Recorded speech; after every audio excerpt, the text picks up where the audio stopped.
Hello there, hello there, hello there. How are we all, chitty chats and kitty cats? What is up? Are we well? I'm well. Although I already said that, so I mean... kind of repeating yourself now, Kev. Embarrassing. I've had a good day today, though. I've had a nice day. Where is... NRW? Greetings from NRW. Northern... something. Where are you from, Mike? I don't know. Anyway, but welcome from there. Yeah. Bear hug. This is a terrible visual pun. This is just a thing. I just wanted to hug bears. It's not even weird. Telling us to choose the bear over literally any Englishman. Literally. Norway. Oh, okay. See, just put NOR would probably be easier, I think. Or just spell out Norway. Because, like, it's just 3 extra letters. Oh, North Rhine-Westphalen. Okay. So, like, literally where Christie's from, then. That's North Rhine-Westphalia, isn't it? Cologne? I think so. Look, I don't know. I barely understand anything. Give me money. Anyway. I've had a good day, though, right?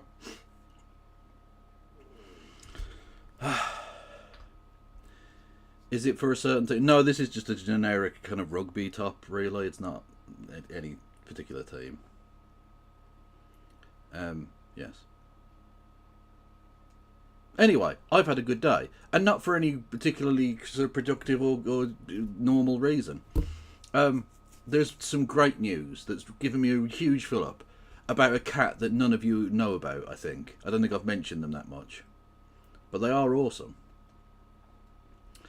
I don't know. Have I ever mentioned Dave, who is like a kind of semi-feral cat that lives in the local area? I don't know if I have. Anyway, he's a big fluffy cunt, right? Lots of fluff.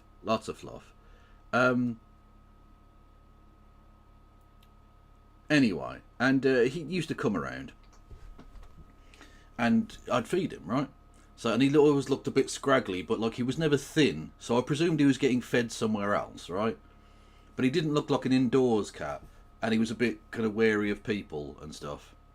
Anyway, is he the one that sat on the lap the other day? No, that's Peanut, who lives next door. This is Dave, who I found out where Dave lives.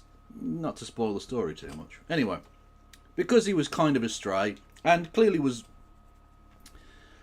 old, I had assumed he's not he hadn't been around for like about a month or so.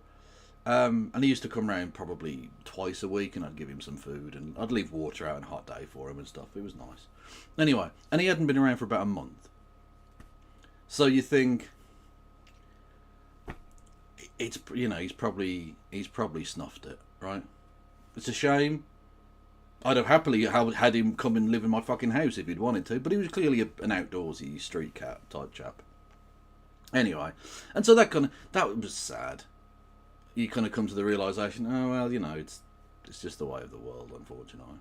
Anyway, coming back from the shop. Oh no, idiosyncrasy. Do not get on your. You've jumped the gun here, right? Walking back from the local shop, right? Got like a loaf of bread and whatever, and just, you know, bits and bobs. Not a big shop, just a little, you know. Anyway, and I was walking back home, and who did I fucking see on my way home? The ticket. The man himself. The D unit. Dave. And he came running over to me, and we had some fuss and stuff. It was lovely. And anyway, as I sort of walked home, I saw him dart down the alleyway, so I sort of checked him out. And I saw him dive into the backyard of my neighbour. I say neighbour. They live about 100 yards that way, right? And so I thought, as I do, because I will follow cats, right? I'll follow cats that just are about the place. If I see one, I'm like, oh, hang on, what's something here? And I can get lost for fucking hours doing this. Which is probably why I never get anything done. It's because I'm following fucking cats or like playing silly games or whatever. Anyway, so yeah, I can afford bread. I know 255. It's crazy, right? Looked over my neighbour's fence, right, and I saw him dart into like a little hutch thing. I thought, this is very fucking strange. And so I was sort of peering into my neighbour's garden. Now, this is where this story could have gone very badly for me. Because it looked a little bit like I was a peeping Tom at this point. It looked a little bit like I was perhaps harassing or stalking one of my close neighbours. If they decided to call the police, I don't know that they would have accepted I was following a big fluffy cat as a story. Like, I'm not sure if that quite would have... You know what I mean? So I put myself out on a limb here. But anyway, luckily my neighbour, lovely person. Lovely young woman, about my age. And what she'd done, right, we got talking and stuff. I explained what I was doing and she was like, okay. And she explained, and she let me into the back garden and that. And what she'd done is she'd converted an old... Look, she'd been feeding him as well for fucking ages. Presumably all of this time, we'd been surreptitiously co-feeding this fucking cat or whatever. And what she'd done was she'd tried to like lure him into the house a couple of times and he wasn't having it, right? He was an outdoors cat. That's just the way he be. But what she'd done is converted an old like rabbit hutch or like guinea pig hutch type thing into a cat house for him. So she'd put like a cat flap type thing, or it wasn't even a cat flap, it's just a hole basically, in one of the doors, and he can go in there and he can be safe and warm, and she leaves food and water out for him in the thing. And so he's got like his own little fucking house in her back garden now. Which I was like, not only was I fucking thrilled, over the moon, to see that he was alive, right? Which was fucking dope. That enough. That was like, oh, that was a little fucking thing for me, right? But he's got a fucking... He's got his own little fucking place now. Which is why he hasn't needed to, like, scrounge around the estate. Because he's got his own little fucking place. Yeah. Which is fucking dope. So, that's lifted my spirit enormously now. Dave is now on the real estate ladder. Exactly. He's the only one who can afford his own place now. Fucking cats and cat-sized rats. Basically, cat-sized animals are the only thing thriving in this fucking city right now. The humans are not doing so well, but the smaller mammals are excelling. Anyway, so yeah, so that's, you know, and we had a cup of tea and we discussed Dave and just generally, you know, the area and stuff, and it was fucking lovely. It was a genuinely, like, I've been having a bit of a downtime. I don't know if you've noticed. But yeah, it gave me a fillip. A boost to the spirit and to the soul. Yeah. But did you... No, we talked about a cat. Why do you have to be prurient, Lord Fritos? You and your French ways. God, you people are perverts. I love it. What is this? Dave has a sinking feeling. That is not the Dave to which I refer. Actually, have I got a picture of Dave anyway? I'm not sure if I have. I'll show your Dave.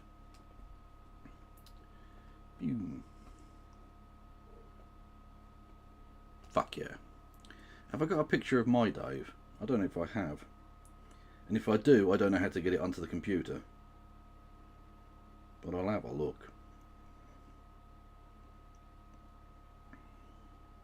I've got a picture of the calico. This was the one that came and sat on my lap yesterday. Does that show up at all? There you go.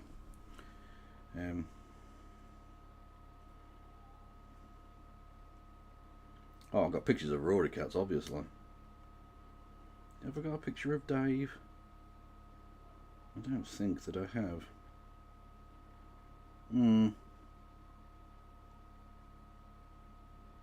I've got better pictures of the cat calico from next door.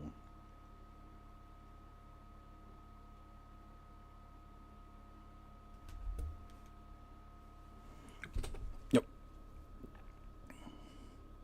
Does that show up? There we go. Cat.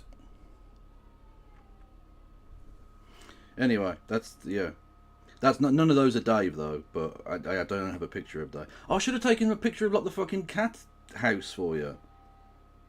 That would have made this story way easier to fucking understand and visualise. It doesn't matter. Anyway.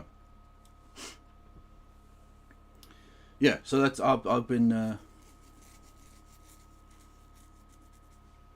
yeah, that's what I've been doing today. Is enjoying cats. And striking up a conversation and hopefully a friendship, maybe, who knows, with a neighbour that I didn't even know lived in the area. I'd never seen her before. Anyway, no fucking clue. Right. So that's cat related activities. Thank you, Kieran Saunders with 200 bitty bits, who says, I am a Miller gave Elon the black eye truther. This is a story that has entirely evaded me. The Daves I know. Oh, Christie's tried to play the Daves I know for me in the past. It's not actually that funny. America, get over yourself. Even though it might be Canadian or something. I don't know. Yeah. If you have Windows, you should have a program called Phone Link. Alpha Mario, by the way, everyone go and follow Alpha Mario. You are saying things to me that you must know. Because you've been around a little while now. You must know these are beyond my capacity. Okay? Fact.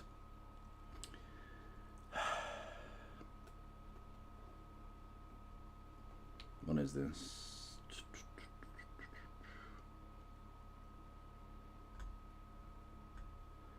Elon has... If you punched Elon Musk, hit me up. Is that Elon Musk from like today? He Stop it. Get some help.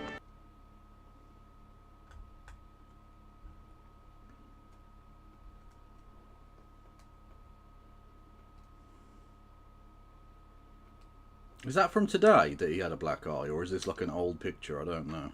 Yeah, today. Oh, fuck. Okay.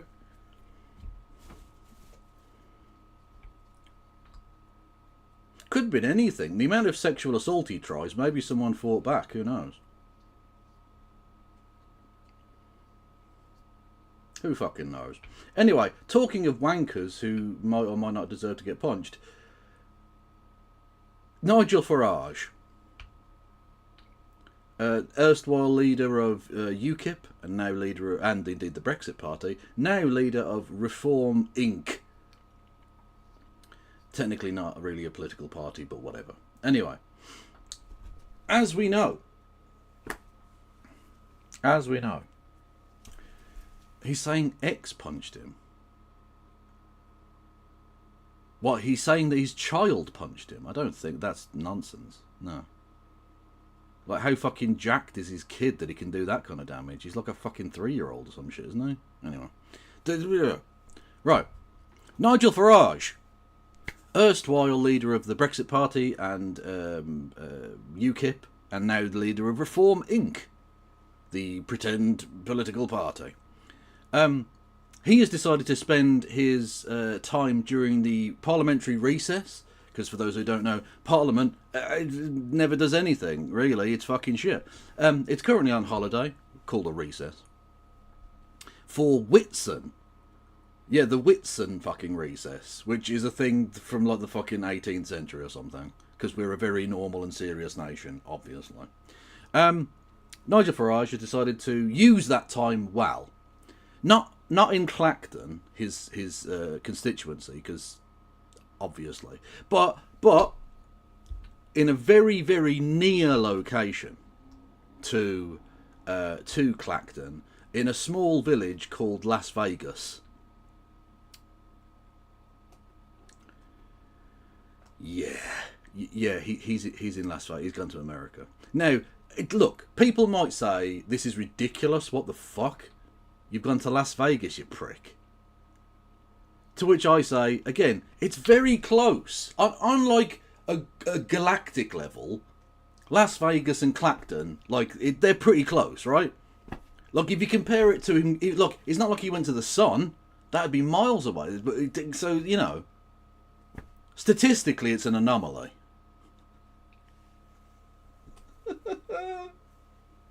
Anyway, and he was there to launch, I mean, just a really, really stupid fucking policy called. He's going to introduce this bill apparently to Parliament. I don't know quite how. It's not a private member's bill or anything, but whatever. Reform UK's crypto asset and digital finance bill. I've just spoken here in Las Vegas at the International Bitcoin Summit. Absolutely enormous, 35,000. So, in case you were wondering, Clacton, who this man serves, it's the International Bitcoin Wankers Conference. It's not you. He's not going to do anything in Clacton. He will do stuff in Las Vegas, though. People, and America is leading the way in crypto and digital assets. What's happening in the UK? Nothing.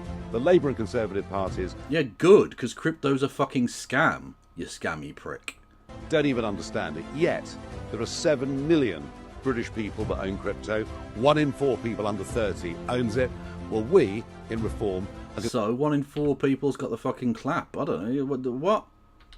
So what, exactly? Also, where are you getting that stat from? To do something about it. A Reform government will put in place a crypto assets and digital finance bill. We'll bring crypto in from the cold. We'll make London a world-leading trading centre. We'll forbid banks from closing you down if you're trading illegitimate crypto. Wow, that Coots thing really annoyed him, didn't it? That Coot thing has really, really fucking chafed his bumhole. Assets. We'll do all of those things. Plus, as from today, we're the first party in UK politics that can accept donations in crypto. You absolute scamoid. You absolute fucking scamoid piece of shite. You can give us money in the form of the fake money.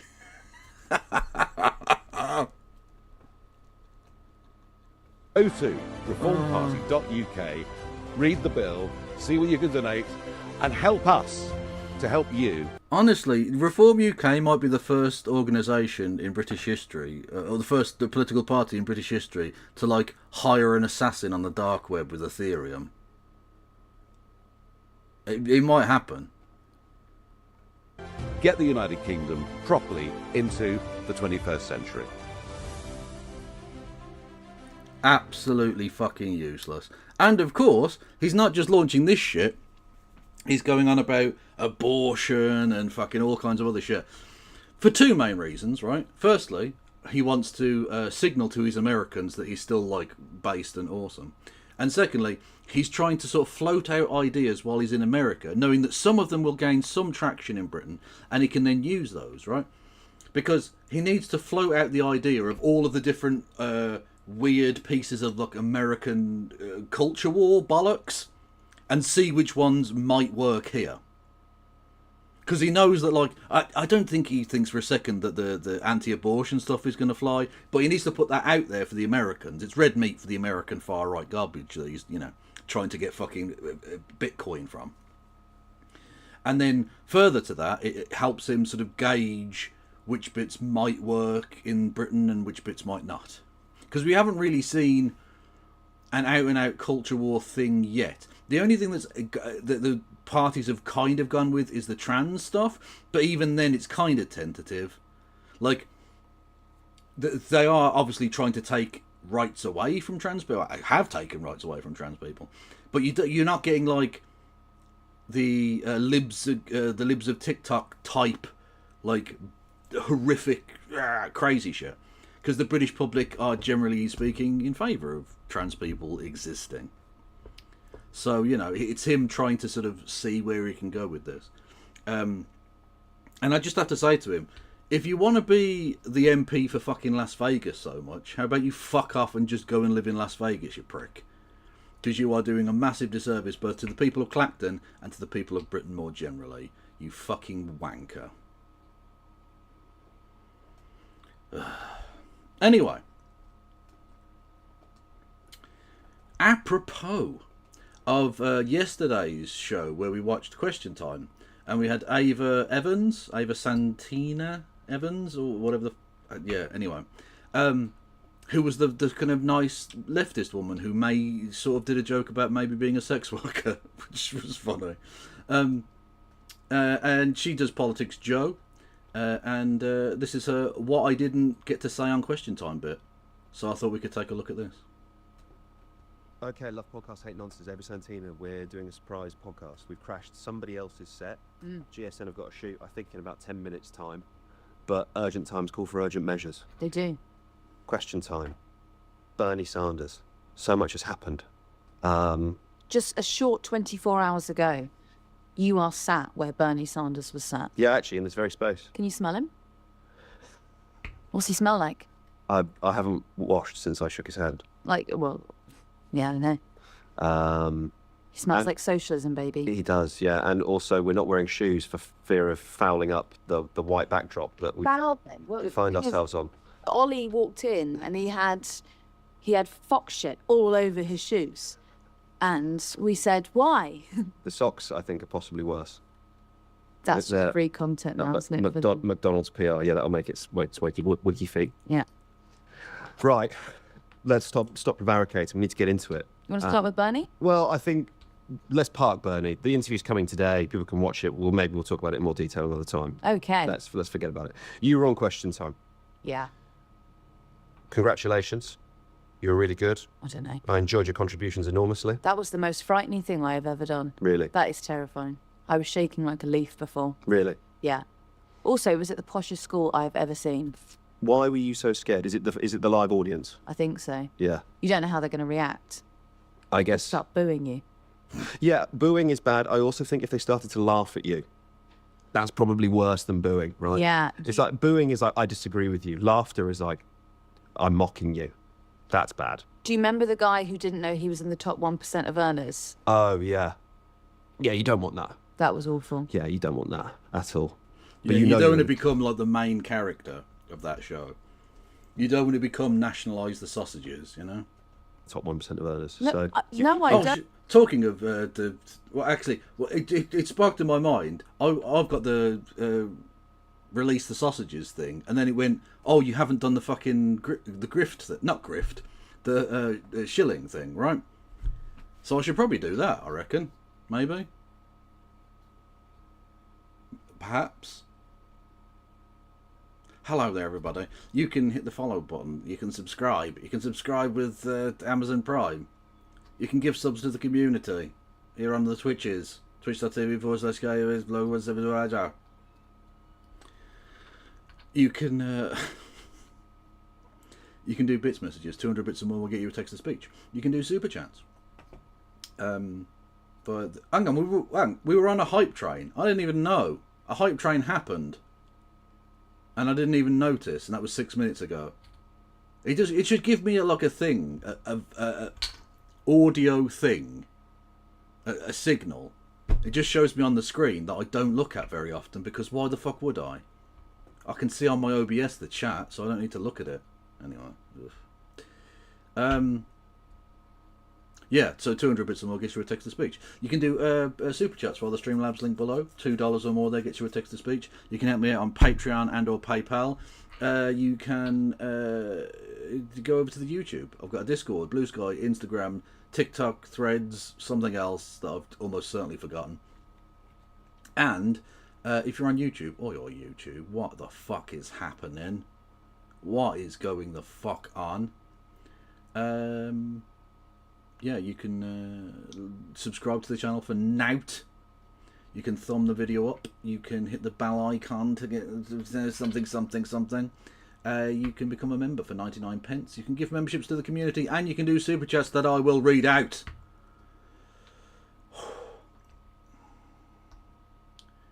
I might create the hype train from my 15-month subscription to you, Kev. I think you probably did, yeah, because that's what happened after that. So, but that's fine. Yeah, thank you, Seamstress. Yeah, thank you, Seamstress Dragon 23 for 15 months. Much fucking love to you. And thank you, Phil Decker with 100 bits, who says, was out at the shops listening to the cat story. Glad that Dave lives. Yeah. I'll try and take a picture of him. Maybe use Catio as well and be like, yeah, here is the cat. The awesome cat. Oh, You wouldn't say something like that. I think the most striking part of the whole episode is what happens at the end. And I mean, I think you could write a dissertation on it. Yeah, the pink, and maybe the we'll do pink more detail lady, in a future episode. fucking awesome. But essentially, a woman asks about Gaza, and I think what is probably slightly more alarming for a BBC audience is that it gets very heated. It's very emotionally charged, this woman's contribution. And, you know, if it was a young Krusty who was shouting about Gaza, people would maybe go, all right, well, you know, by the by. I've seen hundreds of thousands of them in central London. But this woman presents as middle class, middle aged, your sort of median sort of. She's I would say middle like a class. British That's mum, okay then. right? And she is like screaming. she's apoplectic. Yeah. Talk us through how it felt in the room while it was going on. Well, you see, I prefaced it by talking about Heidi Alexander because she has been, honestly, at the forefront of the two-state solution for years. You know, in 2014, she voted to recognise Palestine as a state. She has been, you know, at various meetings. I mean, this is before it re-entered the public consciousness. I'm not saying people are going to comment saying it's always been happening. Yeah, I know, but you know, it did quieten down, and she had been at the forefront of the movement. But obviously, she's now a cabinet minister, and so she's had to take a back seat, and she has to take the Labour line, which is pretty. By the way, I'm trying to find on my tablet, seeing if I've got a picture of Dave, and I'm not sure that I have. So, like, I'm not ignoring this. I'm looking at things. Pretty much don't do anything until America does. I think that's fair to say. Yep. And I mean, you raised it on Question Time, right? There are now prominent former Israeli politicians, including a former Prime Minister in Ehud Barak, writing in the Financial Times at the weekend in far stronger terms about what Netanyahu is doing than anything that Keir Starmer has said so far. yeah, absolutely. I mean, you know, you look towards the EU. You've got the EU chief, that EU chief, talking about how these actions go much further than self-defense or defending. To use a Starmerism, herself. Yeah. And Yeah, no, I mean, the evidence of war crimes is kind of beyond questioning now, and really there's an ongoing court process to adjudicate whether or not the term of genocide is applicable in this case. And so I imagine the reason why it appeared to me that Heidi Alexander, in what gets broadcast, she appears to be on the brink of tears. To have someone screaming at you in Too that late, way, bitch. and she must. I don't want to sort of make it all about her and oh my God, isn't it terrible? Because like, at the end of the day, she's not in Gaza and she's not being bombed. But you could see the emotion of being, I think, of wanting to say something that wasn't what she was saying. I don't want to put words in her mouth, but that's what. Right, but like, if you're so much of a fucking coward that you're just going to toe the party line, then you're guilty of the genocide. You're doing the genocide. You don't get an out because secretly you feel that the genocide is actually bad. Like, I don't give a fuck, man. Go fuck yourself. In essence.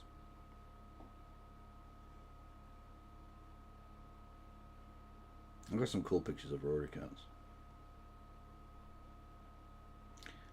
Oh, and a picture of me drunk. I fell over, look. Hang on.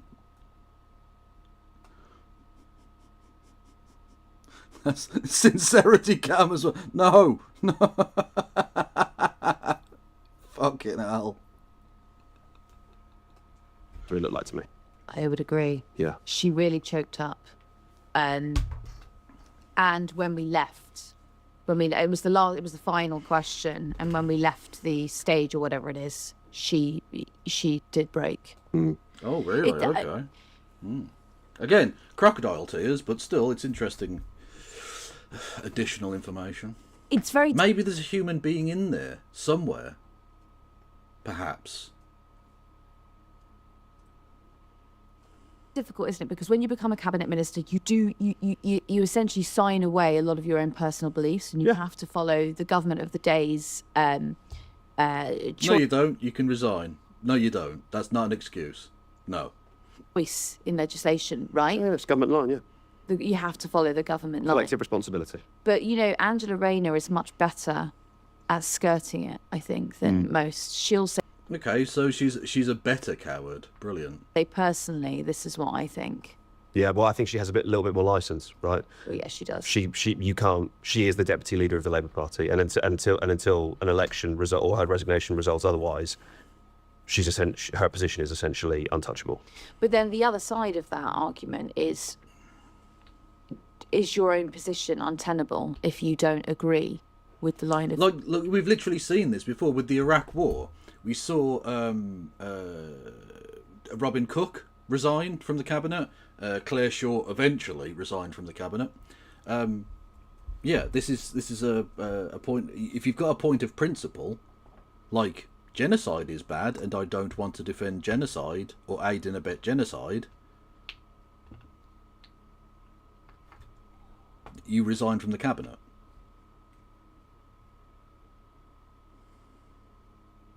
She made an MP cry. Did she win question time? Surely that's winning question time. I think so. I think if one of the people breaks down, I think you officially get the dub for that night. Yeah. the day, because we're not talking about an issue that's, you know, you might disagree about whether we should increase pay for doctors or whether we should, you know, put more money into HS2, right? And those aren't resignation matters. But if you feel very strongly about Palestine... Yeah, exactly. Like, there are things that you don't resign over, even if you disagree with it. Like, I don't know, some minor bit of transport policy. You might think that their transport policy is not great. You'd like more integrated transport because of nationalisation or something. But, like, no one's resigning over fucking transport. Not even the transport secretary is resigning over transport issues. But we're talking about the defining foreign policy issue of our day. The thing that, when we look back in history and you say, what happened in 2024, 2025, when we get to the foreign policy section, when we get to the world events, it'll be Palestine. That'll be the thing that's fucking mentioned. What's going on there right now. It's an epoch-defining thing. So yeah, if you disagree with the government, and you disagree with them strongly, as I'm sure deep down many of the cabinet currently do, some of them are these Labour Friends of Israel fucking bought and paid for Zionist shill freaks. And many of them aren't. Many of them are just soulless careerist ghouls who don't give a fuck. But either way, whatever their particular position on any of this is, none of them have resigned over this, even though it's a massive political issue. If you disagree with them very, very strongly, you should resign on this. Again, the fact that I mentioned Robin Cook and Claire Short, two people... I think Claire Short's dead, isn't she? I think she is, hang on. I will check, because I don't want to get that wrong. Claire Short is... Oh no, she's still alive, Claire Short. Okay. How old is she now? 79. Good God. Anyway. Oh, she's in the Lords now. Is she? Maybe not. I don't know. Anyway, whatever. She was from Birmingham. She was a fucking twat. Anyway, the fact that the one person who is dead and one person who is old enough to be dead, 79. But I would still reference that point. These people are still remembered in a way that there aren't many members of that cabinet that people could mention now. If I asked you to say, like, how many members of the Tony Blair cabinet from 2003 could you name? Robin Cook and Claire Short would be up there because they took that principled stance. They're remembered as having done the right thing, albeit in Claire Short's case, eventually. But regardless of that, it's, you know, they did the right thing.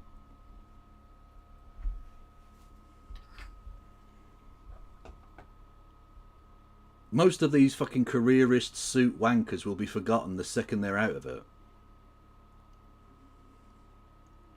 Blunkett, yeah. Straw and Brown, yeah. With his attack dog Lucy, true. He was a wanker, though. Fucking Blanca. He was one of the first ones to really, like, kind of weaponise the anti-immigrant rhetoric shit. Oh, we see people flooding into the country. Fuck off, you cunt. Can you continue in your position? Molam, yeah, You know, yeah. she's the transport secretary. Arguably, it's not. I mean, it's not her brief. You look at someone like David Lammy, where it is his brief as foreign secretary, and you know that that man is extraordinarily pro-Palestinian, or he was at least until he came into government. Yeah, careerist wanker, doesn't care. How does he sleep at night? Yeah, look, and I think this is reflective of kind of the situation that UK national politics finds itself in, which is that national discourse, national media, and what makes it onto broadcast media is in one place. And actually, I think the tenor of the country is in a very different one. And that, Yeah, exactly. You wouldn't know it from the media output in Britain. You wouldn't know that the majority of people in Britain support Palestine. You wouldn't know that. You wouldn't know that one of the largest public sort of rolling protest groups in British history has been ongoing over the last couple of years, regularly garnering huge support. I've been to one of the rallies in London. I've been to several in Birmingham. A huge fucking movement of hundreds of thousands, millions of people across the country. And you wouldn't know that was the case. If you were an alien who came down and just looked at the British media landscape, you'd think we were like raving Zionist lunatics. You'd think we were basically fucking Likud or some shit. Because they don't represent the British people. In the same way that they don't represent the parliamentarians don't represent the British people either. They're wankers, you know. Hey, hello, lesbian hot sauce, or as I like to think of you, birthday umphy. Everyone go and follow lesbian hot sauce immediately. Dave the Cat for MP in Birmingham. Yeah, absolutely. Absolutely. Considering the MP around here was some fucking ex-Royal Marines wanker, some home counties cunt fucking parachuted in here by the Labour Party. Fucking useless pricks. Get me Dave the Cat or the cat-sized rats. Any one of them, because the humans are shit. And it's across demographics, it's across political persuasions, and it's on different issues, right? So for people on the left, primarily it's what they're seeing happening in Gaza. It's the day on day on day, the videos of atrocity, video of a child that no longer has any family. I mentioned one on... I mean, you literally, on the show itself, you had fucking Tim Montgomery. Literally, it's saying like, oh, he was a big supporter of Israel over the years, but what's going on there is one of the biggest human rights abuses in history, I think was the phrase he used. Like, you've got backbench Tory MPs who are literally in the Tory Friends of Israel. You couldn't get much more fucking Zionist. And even they're saying like, maybe we shouldn't be selling them weapons. That seems like, at the very least, bad PR. It's not a good look. It's fucking madness. And yet the establishment are just like, no, fuck it. We're doing everything. I can only imagine that the Israelis have a huge collection of P tapes on Keir Starmer. They must have some really bad dirt on him. Fucking hell. Or maybe he's just an evil person. It's one of the two. Don't you have to be 21 to stand for Parliament? A 21-year-old cat-sized rat would be something to fear. But you should be scared. Because the cat-sized rats, they're here to stay. Because this fucking strike ain't ending anytime soon. There will be fucking adult rats. There will be 18-year-old rats ready to vote before this fucking strike is finished. on the podcast this week, right? That 5-year-old girl, her silhouette walking through the burning building as she looks for her murdered family members. And you see that, and then on the national news, it's, 70 people killed in Gaza, and you're going, that doesn't correlate, that doesn't match to what I'm seeing. And it has a really disassociative effect. It has a very radicalizing effect. And in the same way, to use the generic example, which we were talking about yesterday, that kind of the fraying of society, like petty crime, is what animates the right. And people kind of go, do you know what, this isn't the country I recognise anymore. In fact, I think someone said that on Question Time as well last night, didn't they? There was something about, like, look, Tim was saying, like, I grew up in a country that it doesn't resemble this anymore. And I don't want to sort of sound quite alarmist, but you sort of start going, do these things start to add up into a kind of like pre-revolutionary condition where national politics, the politicians, the media, their reality is not the one that the general population is inhabiting? I mean, yes, but I wouldn't say it was pre-revolutionary anything. I think that's, unfortunately, leftist cope. And that has the potential to be a very explosive combination, I think. Well, on that point, it's interesting because there was some discussion afterwards about whether that woman was a plant, Right. whether she was a protester. They have very strong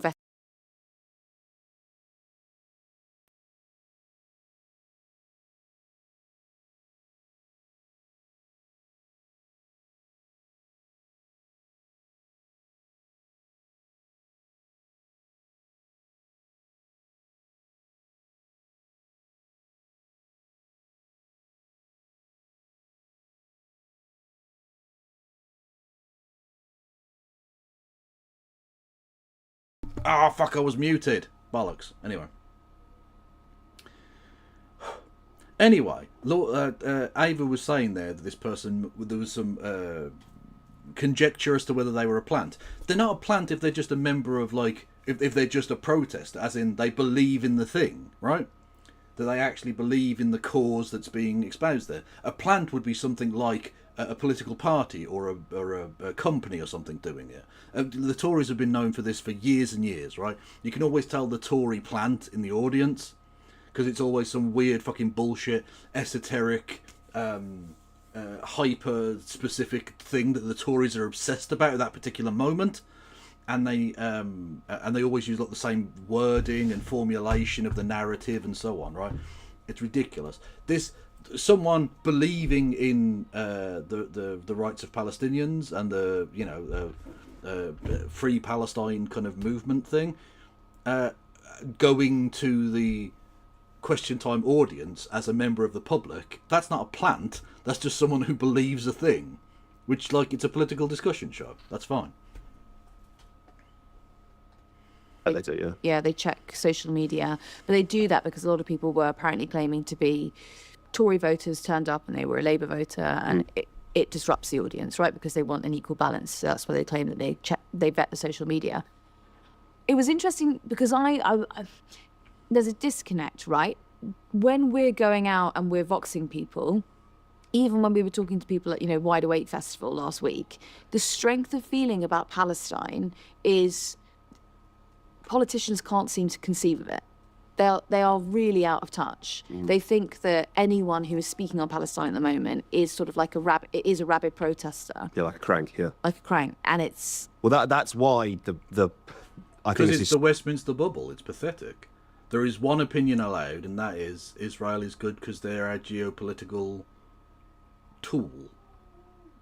So such an important example, because for all intents and purposes, there will be Tory politicians. That woman who was shouting will look like their friends. Looks like the mothers of their school children, their school children's mates. Like, I think that is why it sounds pathetic, because essentially you're going like, well, now a middle class white person cares, so therefore it's important. But But that is how it works. That literally is how that works. Yeah. Like they don't give a fuck until it's like, literally. I mean, this is a really weird example, but stick with me for a second. The Yorkshire Ripper, right? Do you remember we watched that show? We watched the documentary, the 3-part documentary thing on it, ages ago now. But I think it's a worthwhile example that whilst he was killing sex workers, working class women, poor women, the police didn't care. The media didn't really care. It got some local play in the media, obviously, because it's dead people turning up, in the streets of Sheffield and Leeds and things. But in the national press, it was nothing. Right? In the national press, it was nothing. The local police didn't really give a shit because they're just working class women. They're sex workers. Who cares? It wasn't until the uni student, who also didn't deserve to fucking die, obviously. University of Leeds student was mistaken, obviously, for a streetwalker by the fucking evil piece of shit, who, by the way, died of COVID. So, massive COVID W there. Lovely stuff. A couple of years ago. It wasn't until she was killed that all of a sudden the police snapped into action. All of a sudden this was a problem that needed to be dealt with. All of a sudden the national media were flocking into fucking Leeds and Sheffield and Huddersfield, searching for this man. It's that thing. It's only when the middle class or fucking rich people, when it happens to them, it's an issue, Like with fucking another example, Concorde, right? Whilst it's like poor people dying in a plane, the security issues don't matter. But because Concorde was for rich people, one fucking crash and they scrapped the entire thing. Like, you can't kill rich people on a plane. You can kill all the poor people. Who gives a fuck about that? There's loads of them. We can replace them. They're fungible. But rich people matter. Their lives are important. Ridiculous shit. Hey, hello Niall, how are you? I'm well.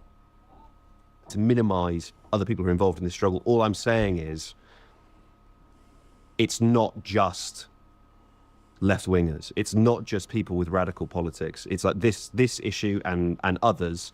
No, well, it's not singing in next door's garden. They're kids. They've got their children next door, and they're playing with their child, I think. They've also got a dog. They bought a pug. It's called Brian. It's a yappy little cunt, but it is adorable. The entire population is kind of, I think, pre-Brexit. There's been this seething, this boiling, this simmering tension, and everyone. 255. If you missed the start of the show, this won't make any sense.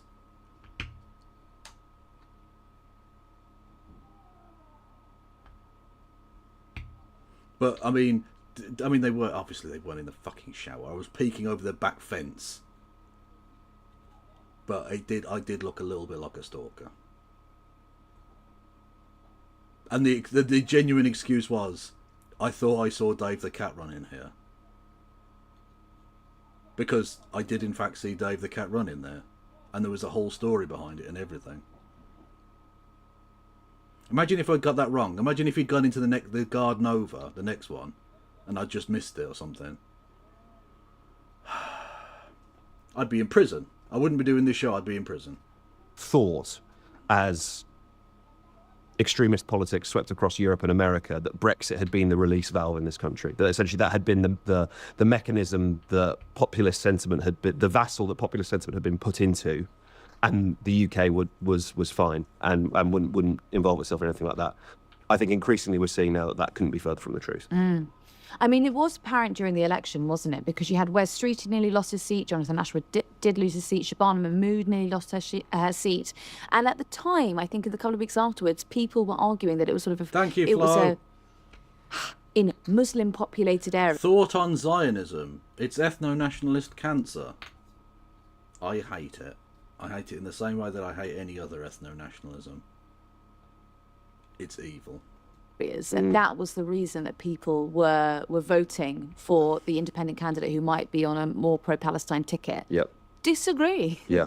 Totally disagree. Yep. And it's actually, it was out of touch then. I think we did point it out at the time that it was out of touch. Don't mention Ashworth's name, he'll appear and start talking at people again on the fucking TV forever and ever. Yeah. It's definitely out of touch now. Yeah, look, I think I think it's a really explosive, potentially explosive moment. And there's sort of like the gunpowder is beneath the House of Commons, right? And there is a short-term trigger is all it takes to blow it up. Dominic Cummings blogged about it this week. He was talking about it from a right-wing perspective, and he was talking about it from a racialised perspective. Essentially, Because how he's a racist. The general white populace is now sort of fed up, sick to the back teeth with kind of black and brown people committing crime, and he used the UK thing, YOOKAY, to describe what's happening in the sort of degradation of the public realm. UK. Yeah. Have you not seen that on Twitter? Yeah. Yeah. And I this is what I'm trying to get at. Yeah, it's racists being racist. I'm not equating the two things and not applying like a moral judgment to say that one is superior to the other, although clearly I would oppose Cummings' characterization. All I mean to say is that whatever your political beliefs, and if you're progressive, it might be because of Israel-Palestine. If you're right-wing, it might be because of law and order. British politics is increasingly finding itself in a disconnect from where the general population is on that, and I think that is a very potentially dangerous place for it to be. Nowhere was that more apparent than David Simmons, who was the Tory, the shadow housing minister, who was sitting on the panel yesterday.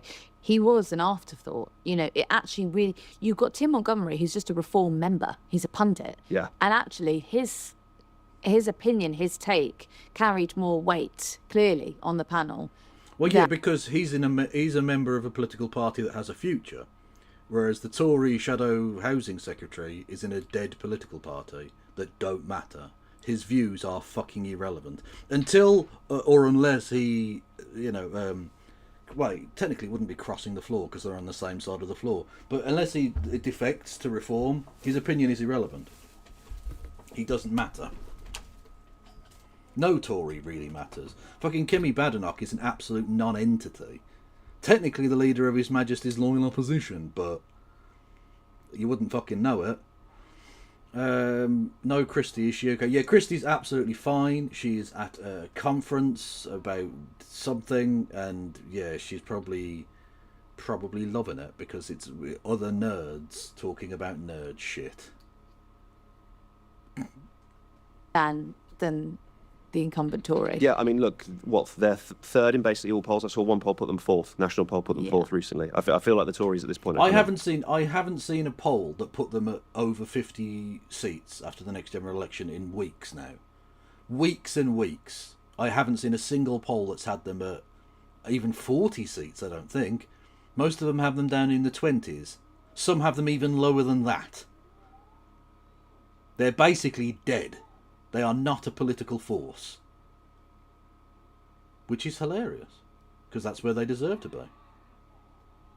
They're also rants. But also listening to him was fascinating because he was explaining his objections to the two-child benefit cap. And honestly, it was like being back in, like, you know, that quote-unquote benefits Britain, early 2000s. He was like... Shit, that's literally what fucking No Justice said. Clearly, Ava Evans watches our show. She watches our show and she saw No Justice must say that exact same thing and is copying. She's copying our girl. It's not on. There are people who are lazy. There are people who would rather sit at home and be on welfare. And actually, the two-child benefit cap does nothing to lift children out of poverty. And sitting there listening to me, it was like, my God, you're a relic. Have I just dug up a time capsule? Yeah. Yeah, no, and I felt the same thing with Starmer's Brexit deal. His Brexit negotiation, with the whole the attacks, calling it like surrender, the language of Farage was doing it, which I was surprised by because I thought his politics are more modern than that. But certainly the Tories were doing it, and they were describing it as an act of surrender, abject failure, yada yada. And I thought this is the language of 2016. Mm-hmm. This is the language of the Brexit wars, and actually it seemed really dated. That was what struck me most about the criticisms that were happening there. Rare Starmer win, by the way, when he got to the dispatch box and he laughed at Mark Francois and said, "Oh God, I've forgotten how ridiculous all of this was." Yeah, that was good. Yeah, we haven't even spoken about his speech yesterday. I mean, we do something on that. Yeah, why would you? Yeah. He went to a glass making factory in the northwest to give a speech about Nigel Farage and basically made other workers in the factory sit and listen to his invective. The man has 400 MPs. Yeah. He's not fighting an election for 4 more years. Yeah. And he is getting his knickers in a twist about Nigel Farage and his 5 MPs. I mean, look, he's right to, because Farage is the competition to him. But why can't you compete with him on things like, let me just give you the 2-child benefit cap. Yeah. Let me make life better. Let me put more money into the justice sector. Oh my Because he's a Tory, then they don't want to do that. God, honestly, I had to laugh at David yesterday because he was lamenting, he was going on about Jenrick's video and lamenting the lack of police on the streets and how much crime there is. And it's like, my guy, you shut 200 courts. You defunded the CPS by over 30%. Yeah. What do you think was going to happen? Mad. Yeah. One of the first things they did was get rid of like 100,000 coppers, wasn't it? That was like one of the very, very first things they did when they got in office. Mad. Mad on those people. Look, I think we're getting to time, Averson. We are getting to I think time. I think we're going to have to. We've gone And not in overtime. like some cool probably. I'll like have to wrap police abolition way, just dumbass austerity, you know. up there, but a pleasure to do a brief guerrilla podcast on the GSN set with you. See you on the Bernie subreddit. Yeah, On our subreddit talking about Bernie. See you on our subreddit talking about Bernie. See you on the Monday podcast. See you on the Flippy. Okay. Flip side. Okay, that's right. Yes. So you feel yourself absolutely addendumed. You have been adamized.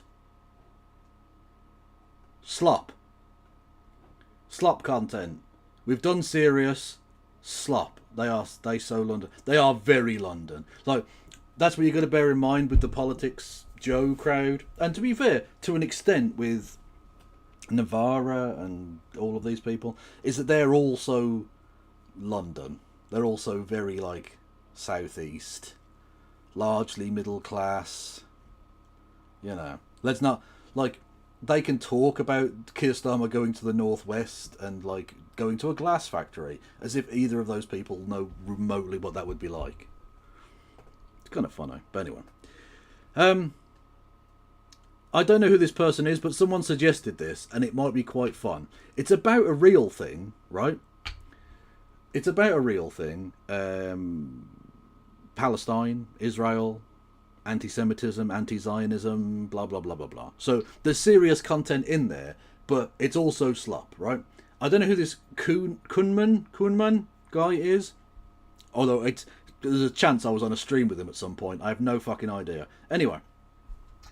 They debated Loner Box. Do you remember him when he used to be good? And now he's just a Zionist cuntbag. Yeah. This could be interesting. Or it could be absolute nonsense. Either way, let's take a look.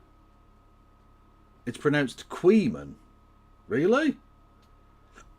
Okay. Well, Queeman versus Loner Box then, apparently. But when you just say positive feelings towards Israel, this is such a vacuous poll question. Just hating most of a group doesn't mean you hate the group. So you are basically writing off all Jews with that statement, essentially.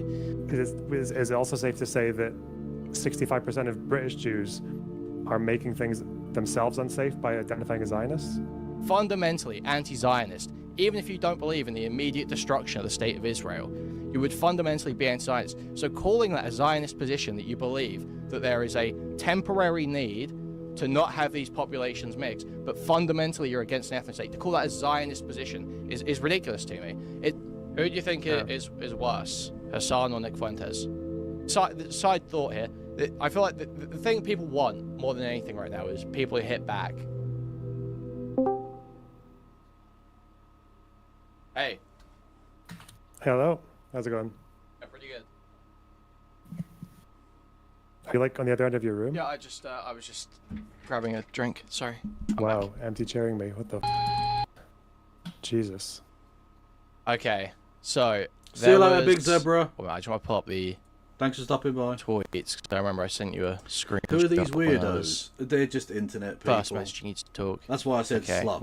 It's slop. So, the other day I messaged you. I sent you some screenshots of some tweets at the pub. It's seething about politics on my phone. Oh, and it's not the ones where it's, I'd do that. You were either around for that or not. I'm not putting myself through it again. And I saw you say the slightest sympathy for Israel is not the same as supporting the complete ethnic cleansing of Palestine. But I'll put that aside, so I assume someone's being disingenuous with you beforehand. You say, yes, if you follow the logic above, you'd have to admit that you believe the majority of Jews on Earth are as good as neo-Nazis. No.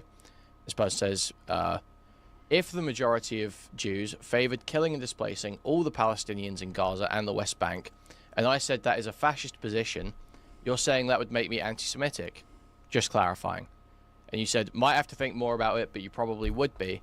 If the majority of Jews seriously... I'm not sure, 255. I don't necessarily know America's internal nonsense that much. But I wouldn't be surprised, I guess, yeah. Yeah. wanted to kill and displace 5 million people, it would be justified to think there's something wrong with them. Unless you think you can hate most Jews without being a Jew hater, lol. So, yeah.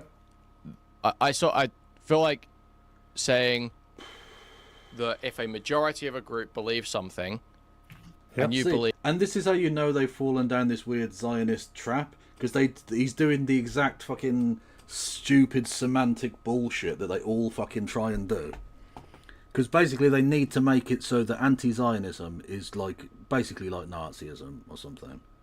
Like you're as bad. You hate all Jewish people if you don't agree with Israel's policies.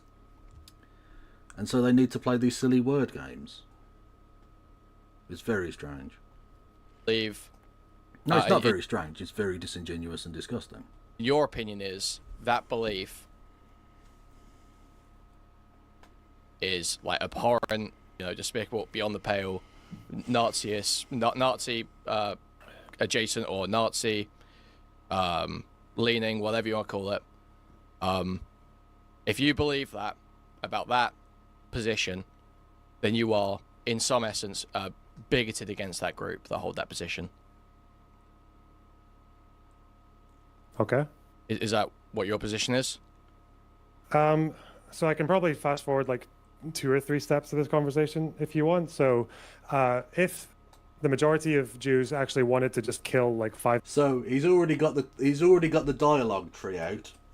He knows exactly the counter arguments and all the rest of it, and he's gonna serious big brain thinky boy his way into genocide being okay. Like, it's so obvious that it's all just talking points and rhetoric. Amazing. Fucking embarrassing what he's become. 5 million Arabs, would that make them... would it make you anti-Semitic to not like that, to think like you've got a really big issue with most Jews? Like you think most Jews are basically on the same level as Nazis? And then I would say, well, your behavior might be kind of like indistinguishable from that of someone who's bigoted against Jews, because you'd be discriminating against them. You would probably be... Well, no, not discriminating against them. Saying I have a political difference with most people, or with most Jewish people, or whatever, is not the same as saying you hate those people. Saying I disagree on a matter of policy with them is not hatred. Otherwise you'd end up hating everyone, basically, wouldn't you? Like red flagging every other Jew that you see, because it's a majority of them. You'd also be having to wonder, why is the majority of this particular ethno-religious group like wanting to just murder 5 million people? That's kind of crazy. Then the counter to that would be, well, you're not really hating them for their immutable characteristics. You're hating them for something that is just a political opinion that they hold, but they don't necessarily have to hold. And then I would respond to that by saying, that's probably fair. It's not the same as hating them because of an immutable characteristic. But then it circles back to the actual conversation, which is, if a slight sympathy for Israel makes you a neo-Nazi, then the question would be that if the majority of Jews have a slight sympathy for Israel, which I think they do, I think it's quite clear, then is it anti-Semitic to call that neo-Nazism? And I would say that that is, because there is something about the... Let's all dance on the head of a pin. Fuck yeah. Is this okay? Just logic, okay, motherfucker. I don't have the rest of this exchange in front of me right now, so just try and get some context on the rest of what you're saying here. Is roughly the conversation happening here? Is it about that polling that is used to say basically 90% of Jews are Zionists. It's not 90, it's like 70 something. Or whatever. I hear it yeah, get quoted as 90 by like a bunch of people. But yeah, basically, there's this polling that says that most Jews, doesn't say most Jews are Zionist. It says like. By the way, I have no opinion or idea about Queeman and their fucking political opinions. So like, it's a blank slate. I'm going in here totally blind. I don't know anything about them. They clearly don't like the Zionist position. But other than that, at this point, I don't know why or what their deal is.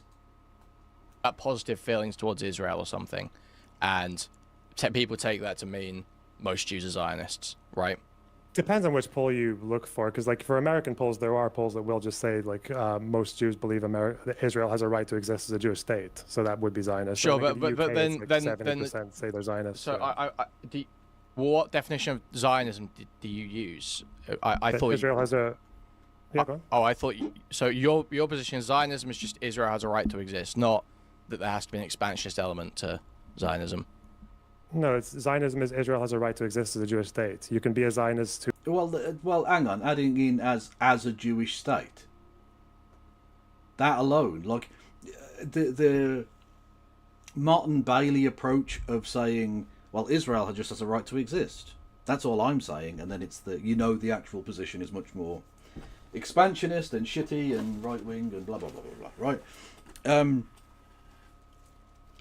Even that he's sort of fucking up because he's saying it has a right to exist as a Jewish state.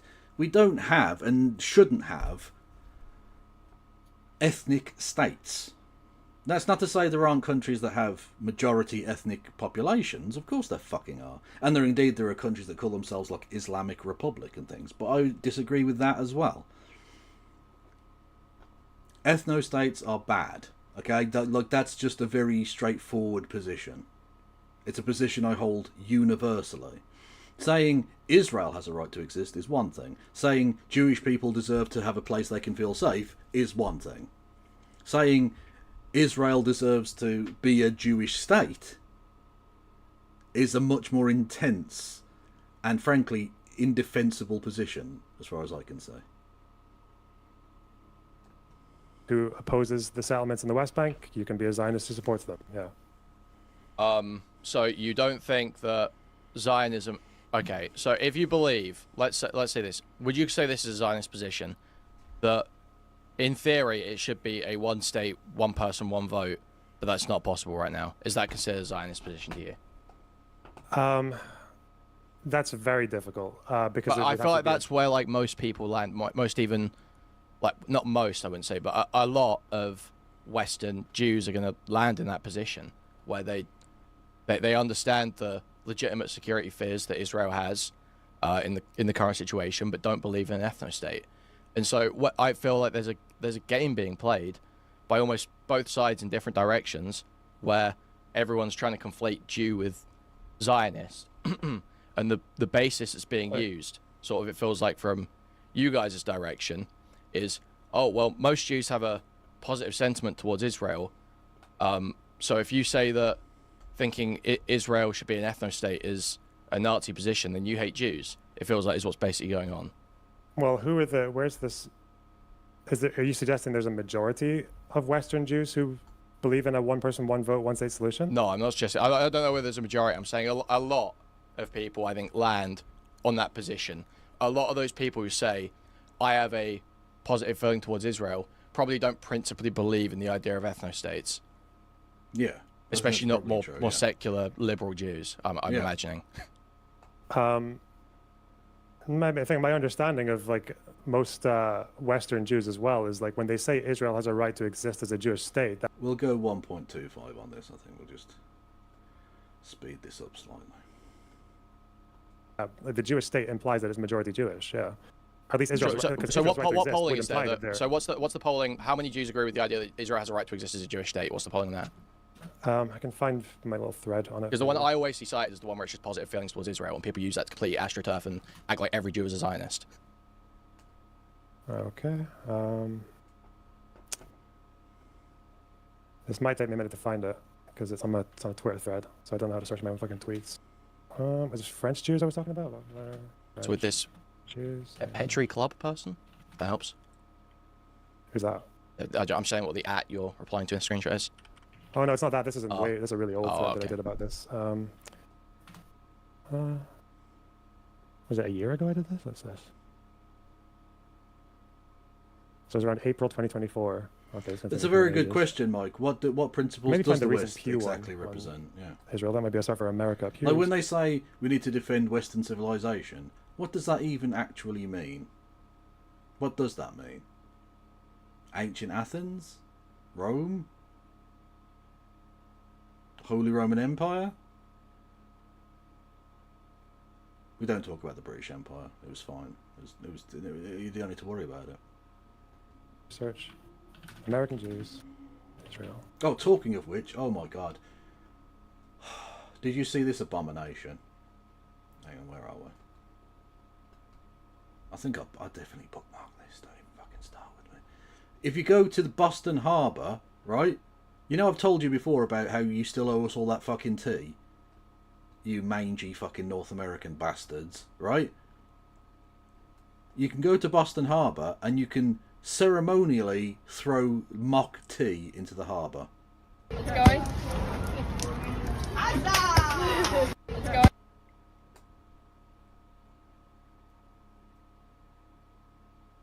You fucking monsters.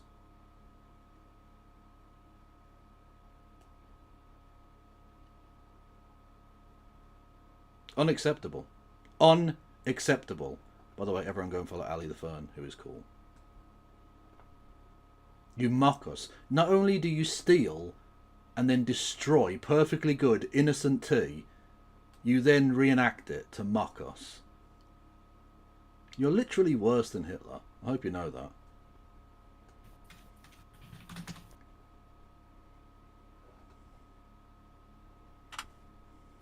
Okay, so this is Pew in April 2024.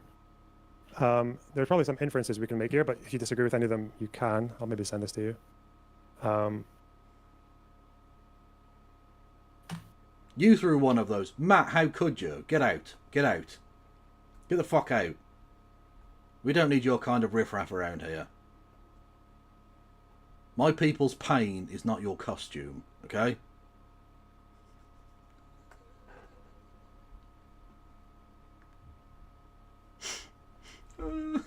This is mostly about the war, but I think even if you look at where they're leaning just in terms of the war, I think it's probably safe to infer that most of these people are not going to be like one-stayers.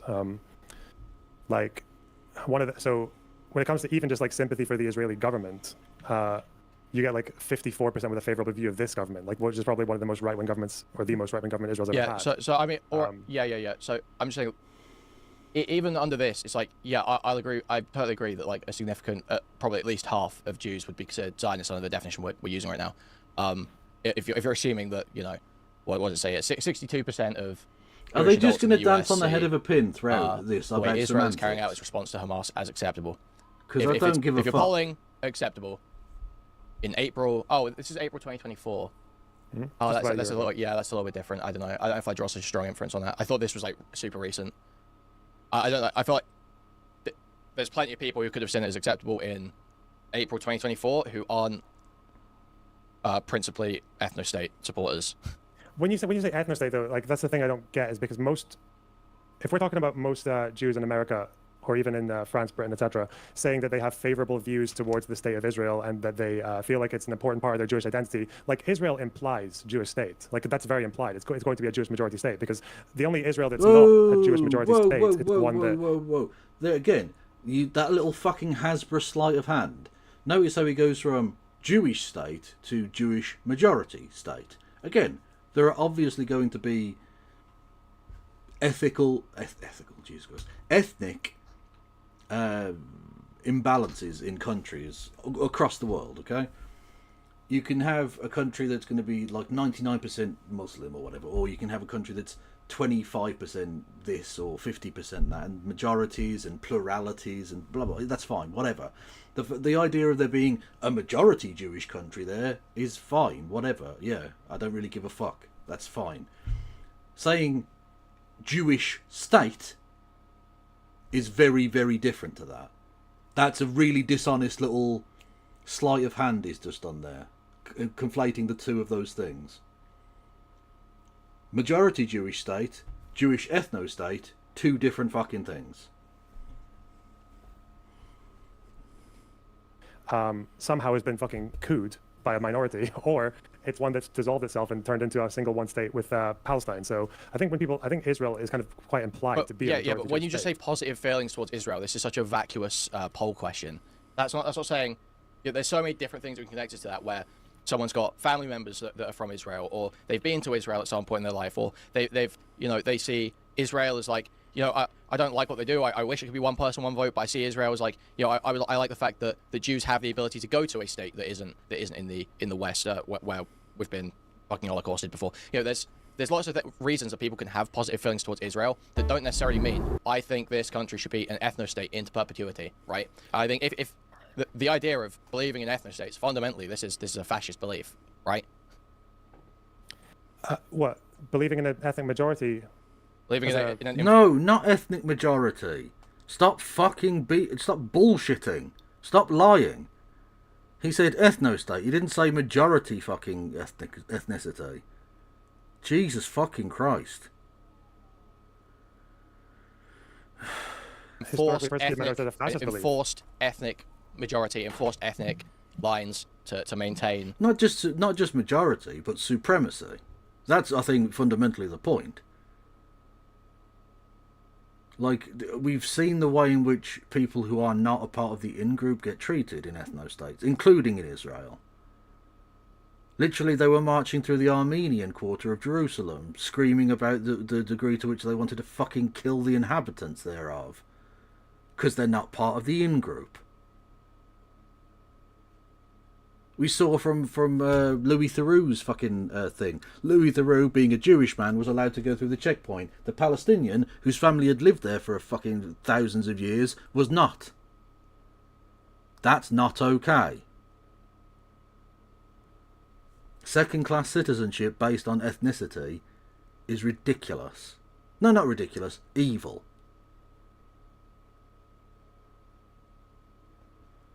The presence of an ethnicity and supremacy of an ethnicity in an area. That's like a fascist. Okay, so I'll cut out a few of those words because it really just means to preserve an ethnic majority, right? That's no, what it doesn't. It's not like... No, it doesn't. No, it fucking doesn't. You're a liar. No, it doesn't.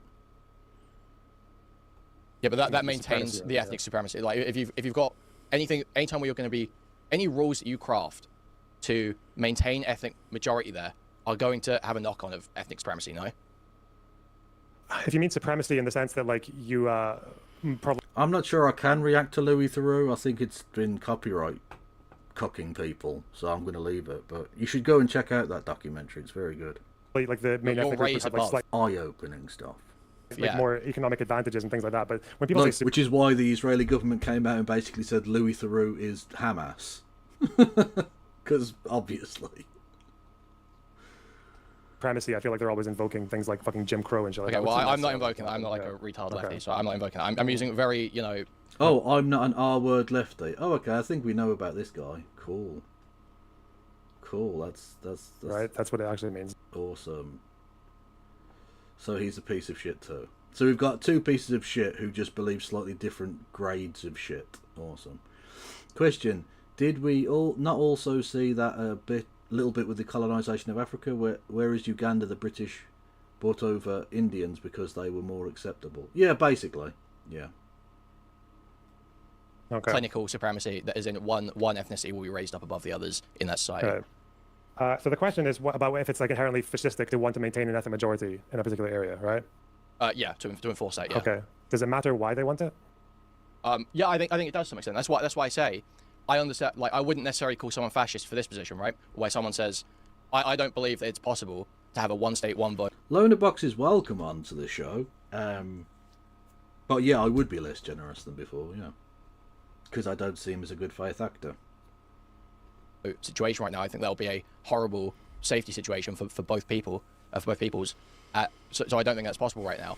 But in theory, I principally believe in one state, one person, one vote, right? That would Yeah. be totally reasonable. That's like, yeah, you can't have these people living together right now, but there's no principal commitment to the maintenance of an ethnic majority.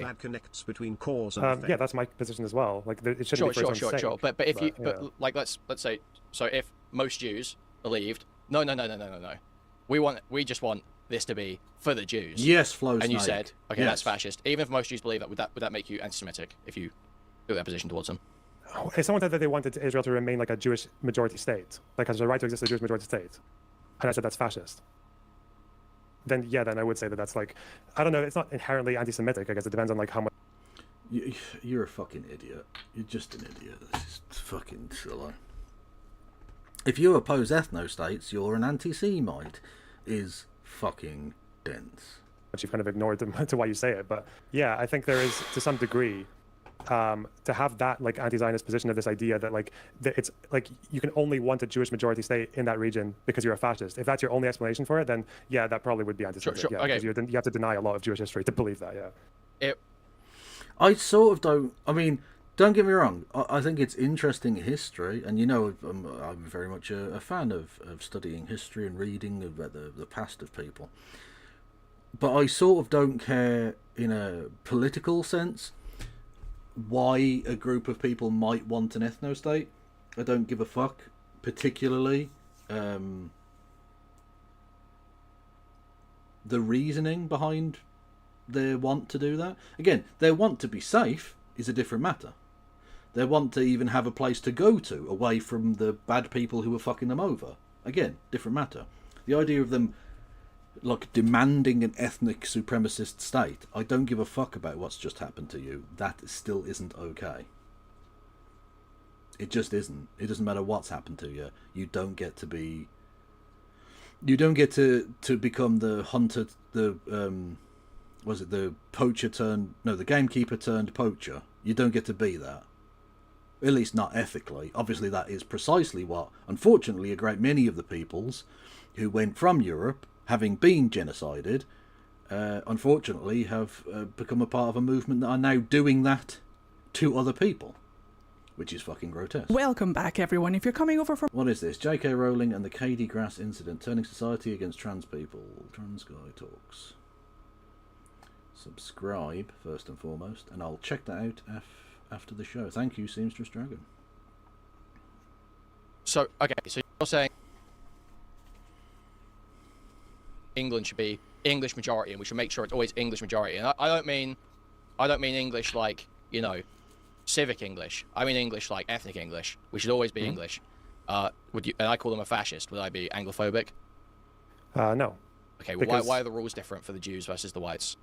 Because the Jews have had different. Whoa! What the fuck is this? Queeman guy's all over the place as well. The whites. What the fuck is the whites, you prick? Oh my god, I'm just listening to two fucking wankers. Oh no. Why is it different for the Jews than the whites? Oh.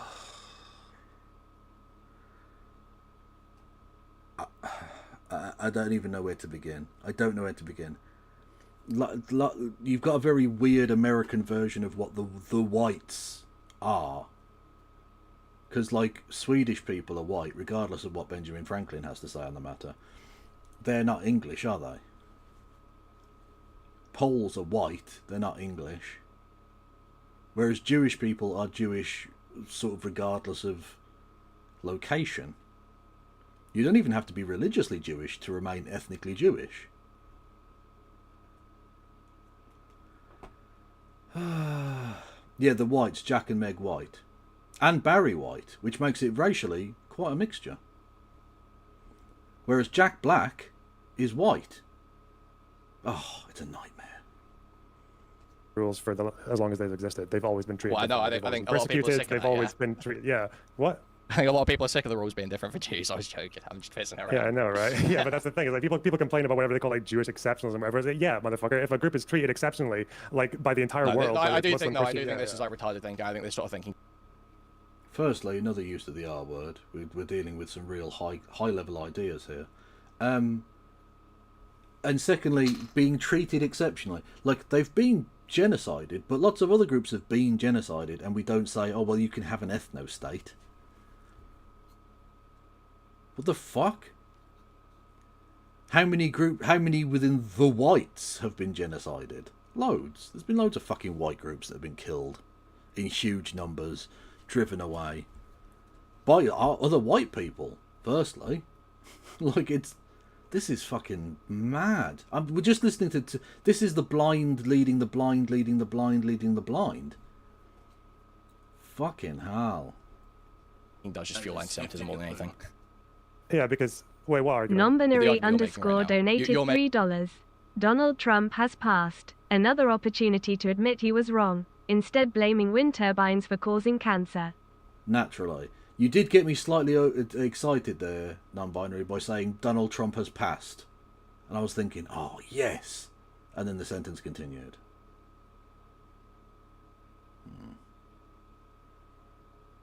Thank you for your donation, though. Making, like, you're saying, well, Jews have been treated different, so they get special rules now. Sorry, guys. We're letting the Jews do extra now. You guys don't get to do it, but the Jews what do. special rules, though? What? Well, you're saying that ethno-states are fine when they're for Jews, basically, right? That's the point. If I would, you realize? Oh, so this guy. Okay, so I'm getting the hint here. I'm getting the hint that Queeman is a bit of a Nazoid, albeit that he's talked about fascism that doesn't quite make sense. But he's doing the argument that fascists do. He's making the argument that fascists make of why is it that the Jews get a home state but the whites don't? Which is a fucking nonsense argument in a number of ways. Firstly, no one gets no one, morally speaking, or indeed under international law, gets an ethnic supremacist state. Whites aren't really a group. Look, see the entire history of Europe as my example.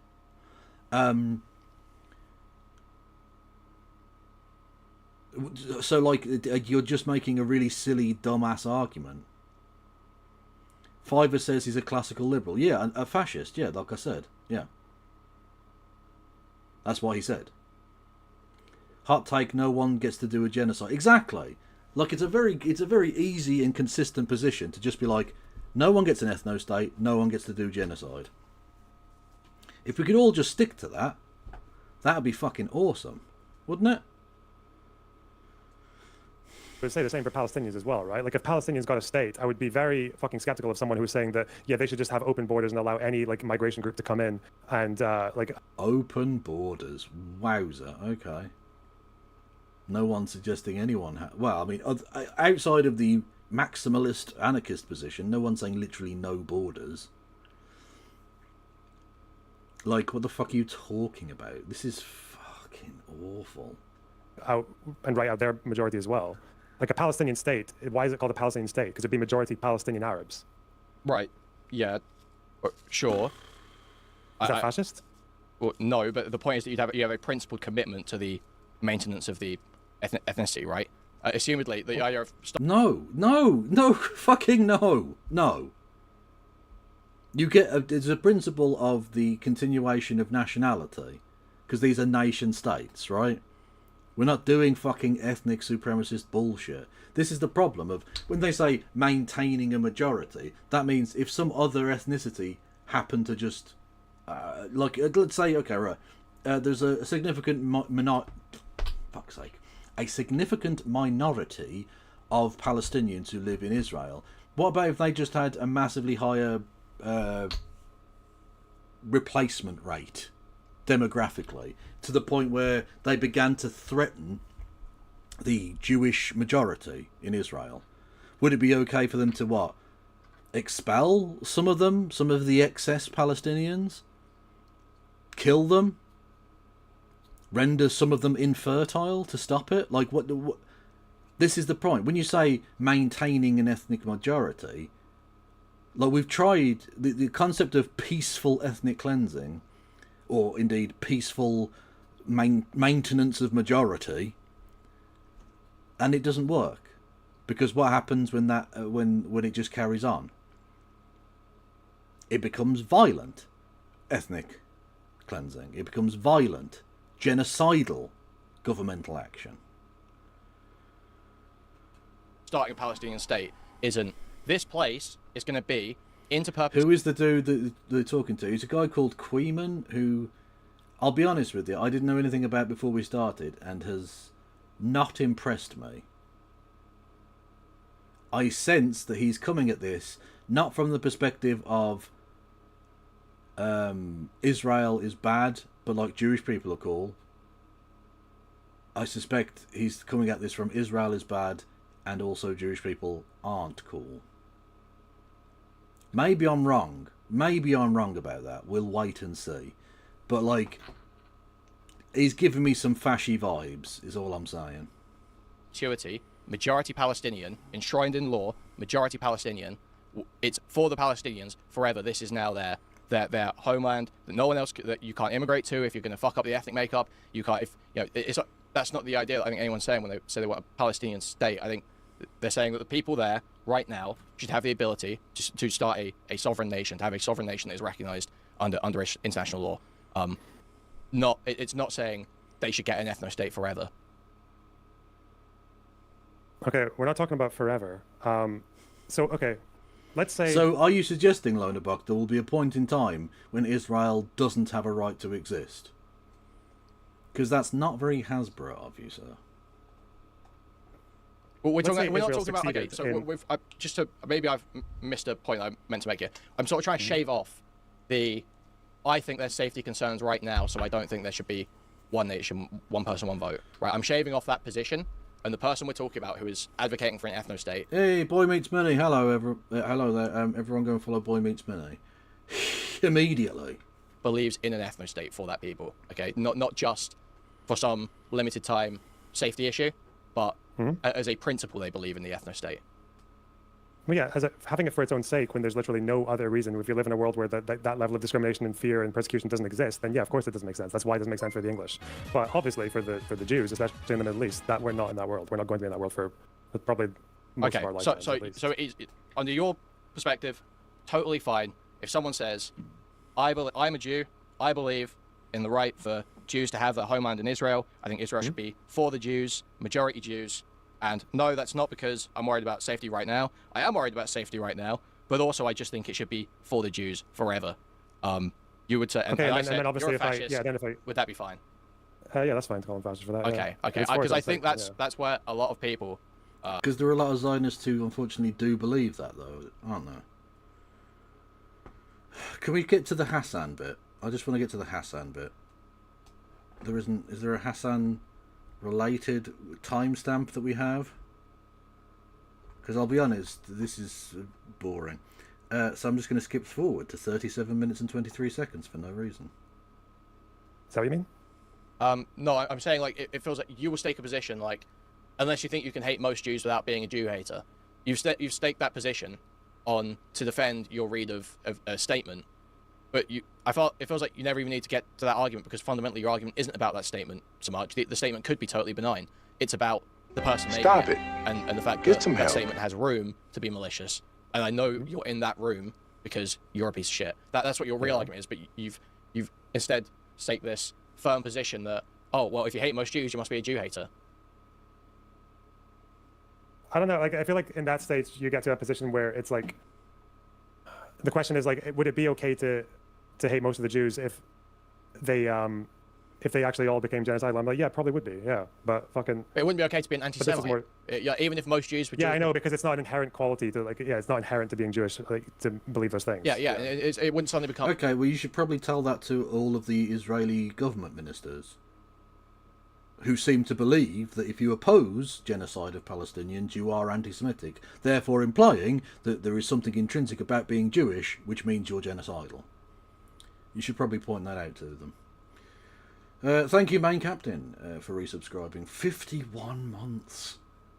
51 fucking months, Main Captain. Legend. Don't forget, everyone, you can give me money in the various ways that you already know you can. But Twitch likes to get you to remind everybody that you should give money in the form of bits and subs and subscriptions and memberships and super chats and like it wouldn't suddenly become justified to turn around and be like, oh no, I hate Jews, and Jews are, it's because of their religion, it's because of their ethnicity. Yeah, it wouldn't be okay to only turn around and do that just because most Jews are genocidal, right? Yeah, I think that's why I said at the beginning. I think that's fair. Yeah, like I get that, which is why I would come back to what was actually being said, which was this opinion that like sympathy for Israel or even like just being a Zionist in general should be akin to being a Nazi, which I just don't think is. Sure. Did this come up in the Ethan Hassan debate? Did Ethan? I feel like was it Ethan Sam Cedar? I can't remember. Didn't Ethan argue that if you hate Zionists and most Jews are Zionists and you hate Jews? Right, but okay, right. So this is what I'm here for. I want the slop, right? I want the weird shit drama slop. But it is worth pointing out that if you're talking about like the semantic differences of whether it's anti-Semitic to be this, that, and the other, and whether it's whether it's Zionism and all this sort of stuff, why you would go to? Didn't Ethan Klein, the super genius, I think spokesperson for all Jewish people on Earth, Ethan Klein, make such and such an argument? Who gives a fuck? Like, it's Ethan Klein. I've passed stool that had more intellectual fucking fibre about them. Why would I... It's irrelevant what this fucking dumb bastard has to say on anything, really. I don't know if he said it in that way. I think the dispute was over whether or not, like, because, I don't know, what were they talking about? They were talking about how people like to hold up JVP as if they're representative of any kind of, like, majority or substantial part of Jewish Stop but it. they're not. Get some help. I think Sam, whatever they were saying, Sam. Thank you, Marcus Drake. Everyone go and follow Marcus Drake. Just in the street and go, why are you taking part in the legal profession? You fucking dweeb. Just go and verbally abuse him in the street. Thank you, Marcus, for 41 months. Oh, we're on a treasure train. A treasure train just started in your chat. Participants save 35% on 5 or more gifted subs at level 5. How much are level 5 gifty subs? Are they the expensive ones? I think they are. I mean, you can do it if you want, and you'll save 35%, but I don't know. Either way, we're on a treasure train / hype train / fucking stupid nonsense train. And if we get to level 2 of that train, I will... who should I finger? Name a fascist I should finger in chat, everybody. And I'll do that.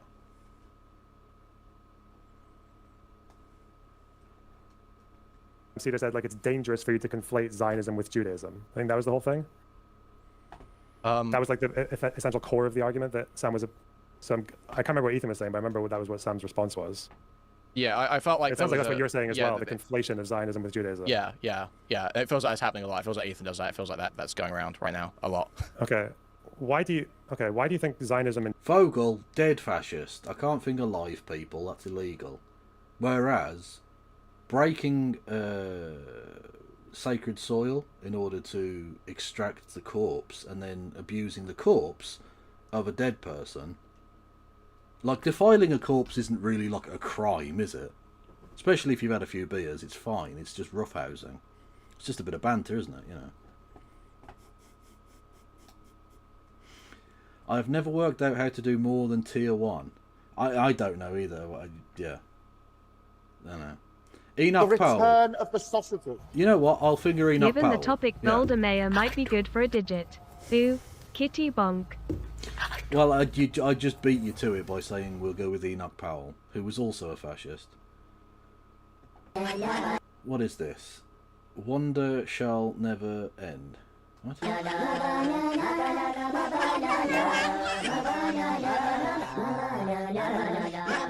Okay, that's AI slap 255. We will not engage in this. This is the weapon of the enemy. We shall not use it. and Judaism overlap so much? Do you think they overlap a lot, or? What do you mean? I mean, I think there's several reasons why Zionism and Judaism overlap so much. I mean, there's like the obviously biblical reasoning, and then there's the more recent last century of historical reasoning, and then I don't really know what you're asking me, I guess. Because the question is like, is there, there's nothing artificial, there's nothing like forced about someone conflating Zionism with Judaism. No, I've fingered Franco before. I've gone knuckle deep in Francisco. Yeah. Say like most Jews would probably cross the threshold for being considered Zionist given their views on Israel. I think that's probably fair if you consider Zionist from like the actual definition, which is like right. Yeah, but you should. Yeah, but that's not the same as conflating Judaism with Zionism. Saying most Jews. Hang on. It's level 4. Hang on. What? It's 35% on all gift subs when we reach level 5 of the treasure train. Oh, that's a massive scammerino. I apologise to Niall, who won't get a 35% discount because we're not at level fucking 5. So I can't help but I felt I've sold you a false prospectus there, Niall. Apologies. I won't be giving you any money back because I am poor as fuck. But you know. Thank you for 5 gifties. We're on level 3 now. Awesome. Thank you, Phil Decker, with 100 bitty bits. Much love. Jews are Zionists is not the same as conflating Judaism with Zionism. Well, that's what I would say as well, because I don't think Ethan, or definitely not me, I don't think all Jews are Zionists. True. But when I say, so if I put forward a position when I say that like anti-Zionism is not inherently anti-Semitic, doesn't but popular. I feel like Ethan, he doesn't say all Jews are Zionist. I feel like he pushed 90% as a figure at some point in one of those debates, and I would have to go back and look. I don't give a fuck what percentage of Jewish people believe X, Y, or Z, or what percentage of Muslims or Christians or atheists or fucking Hindus, Shintoists, Zoroastrians. I don't give a fuck. It's a very simple principle. No ethno-states, no fucking genocide. That's it. Those things are not debatable. If you support those things, it makes you a bad person. And opposing you does not mean I hate the ethnic group to which you belong. I'm pretty sure there was a point where he said, "Good night, Flow Snake." That fundamentally, the way I Thanks came for away from stopping the by. argument he made, I think it's the one where Sam Stevens said it's dangerous to conflate the two. The way I came away from it was basically most Jews are Zionists. And he didn't say these words, obviously. Most Jews are Zionists. Therefore, if you're anti-Zionist, you're anti-Jew.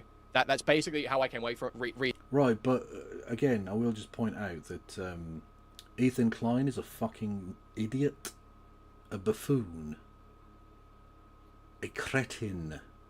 Roughly the essence of his argument. So I thought there is a conflate. It feels like to me. I have to go back and look for the exact wording. I forgot that. I didn't think to bring this up with you specifically today.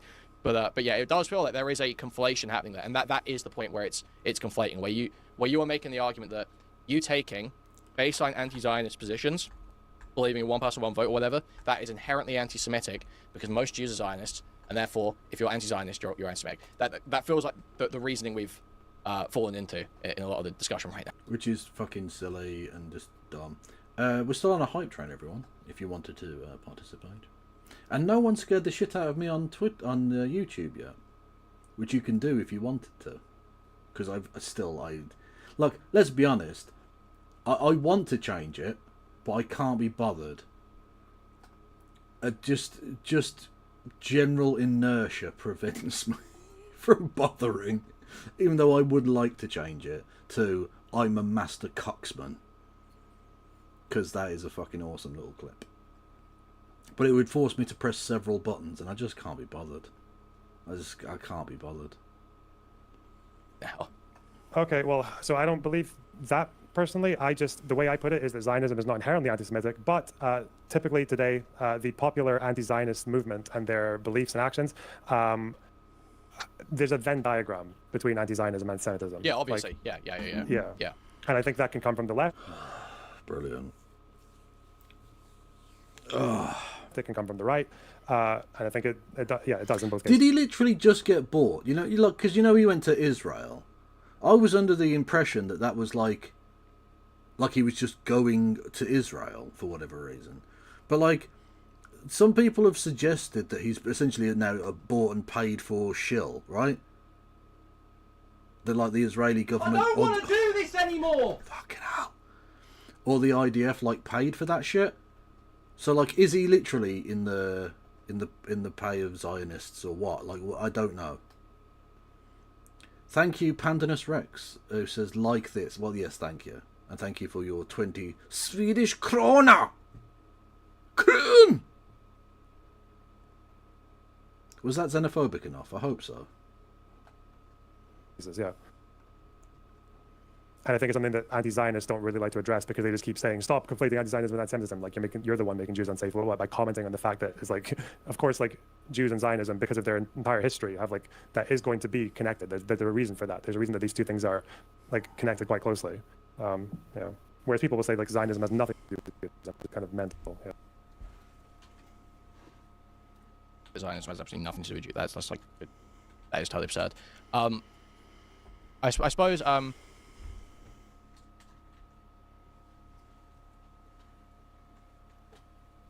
so the thing I'd say is, I agree that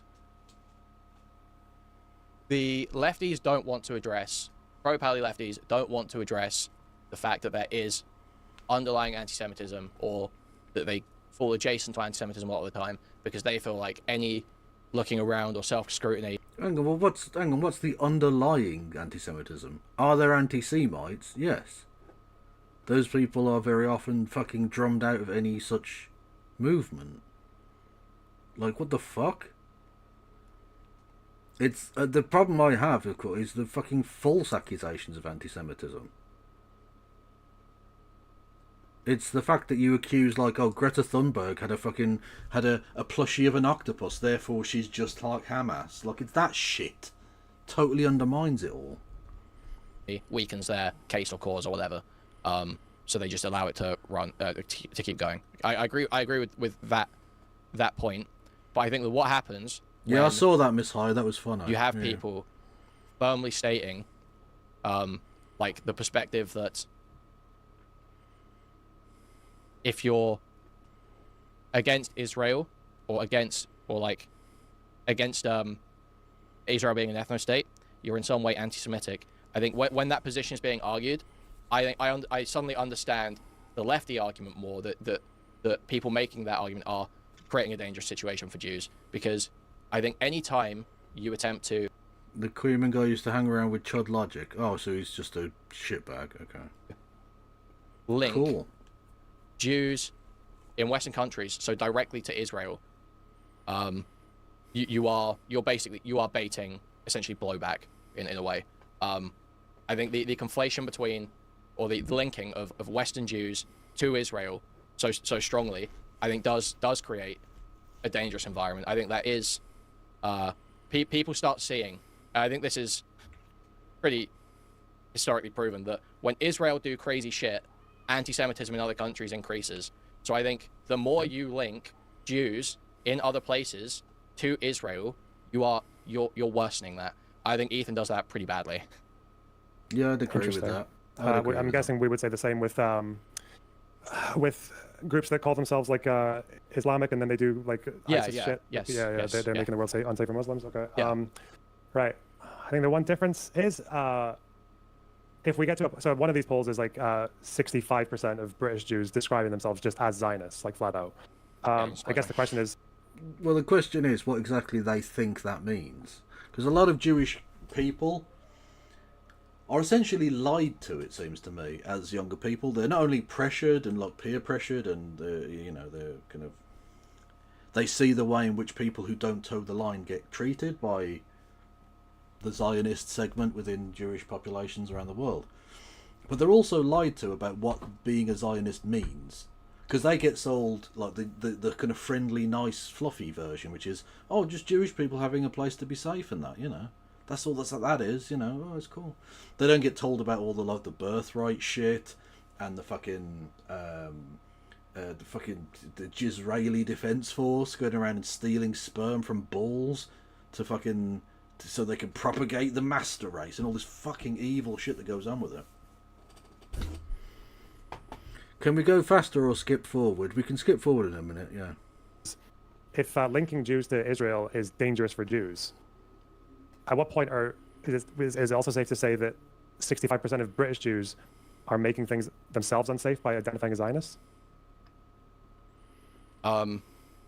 Yeah, but that's a personal choice that they make. Ultimately, it's not. They're not making themselves unsafe as Jews. They're making themselves unsafe as Zionists. They are choosing to support the foreign policy of a country that has huge negatives for the people affected by it, potentially huge positives for the people enacting it.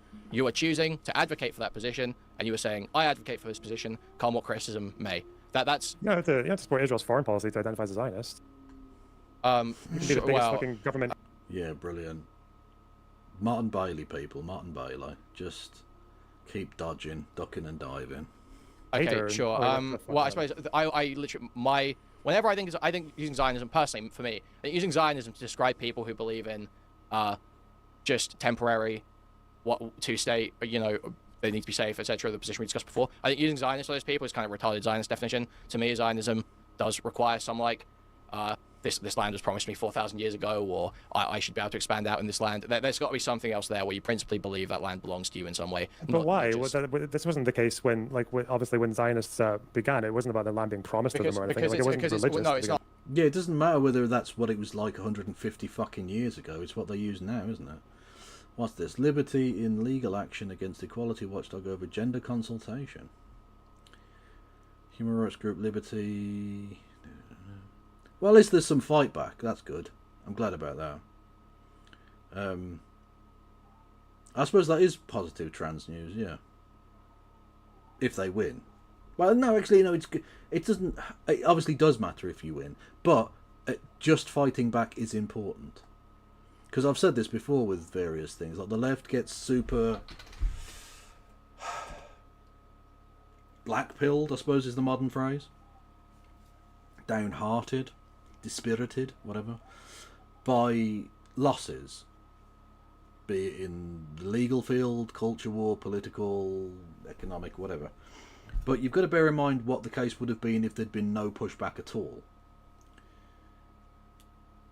You can't necessarily win, but what you can try and do is hand over the battlefield in as good a position as you possibly can.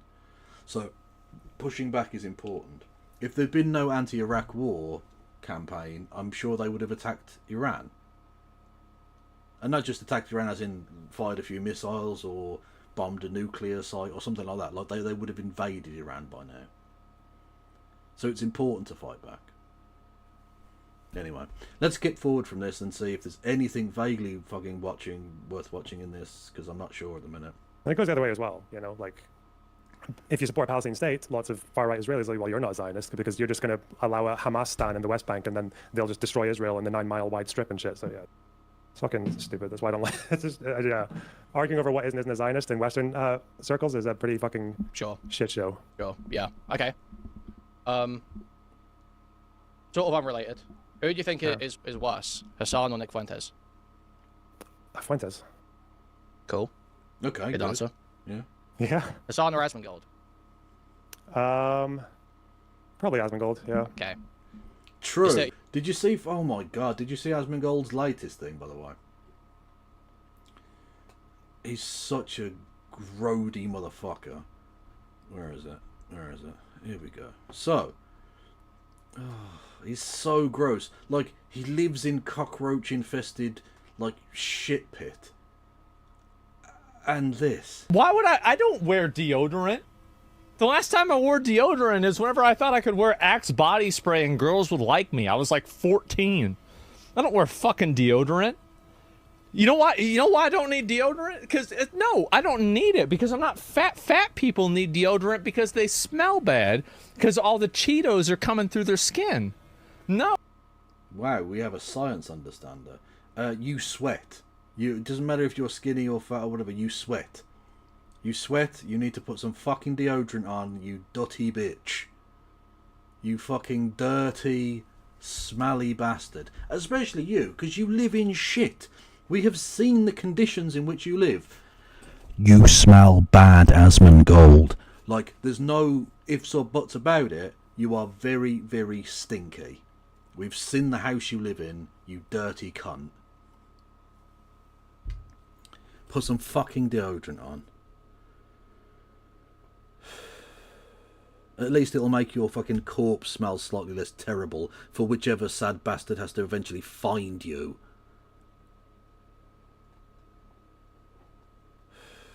By the way, that's not a threat. I meant like he's going to commit suicide was the joke.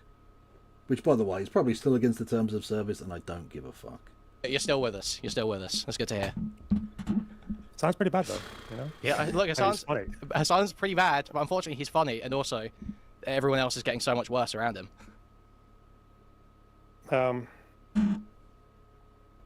What? Like, sure, okay, here's like, this is a totally unrelated conversation. Shifting topic. I just want to know what you think about this sort of thing. I used to hate Hassan. I used to absolutely, I totally get why people look at Hassan and seethe.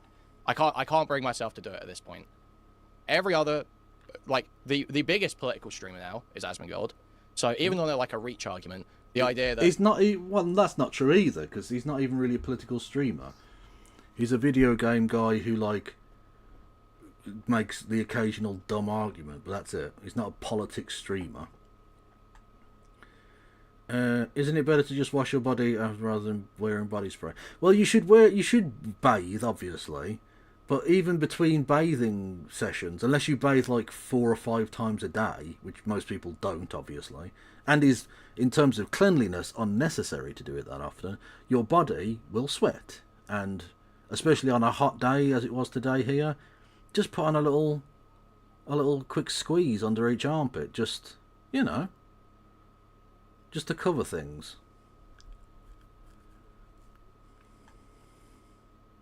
Yeah.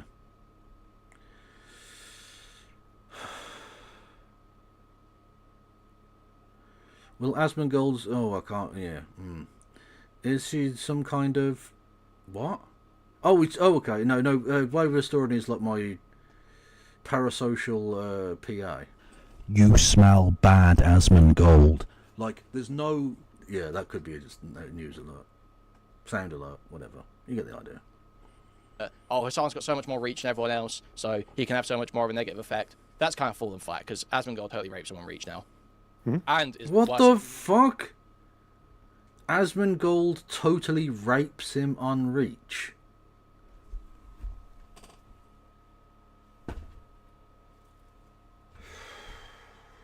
Who talks like this? Like, I'm assuming this is a grown man, right? Who the fuck talks like that? Really?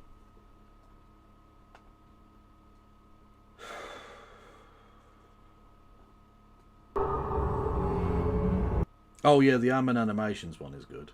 Definitely. Worth a watch. Him, in terms of commentary, significantly. Because like, Hassan won't sit there and just cheer on Americans' rights being taken away day in, day out, and Asmongold will. So that's, you know, immediately I'm less sympathetic to Asmongold.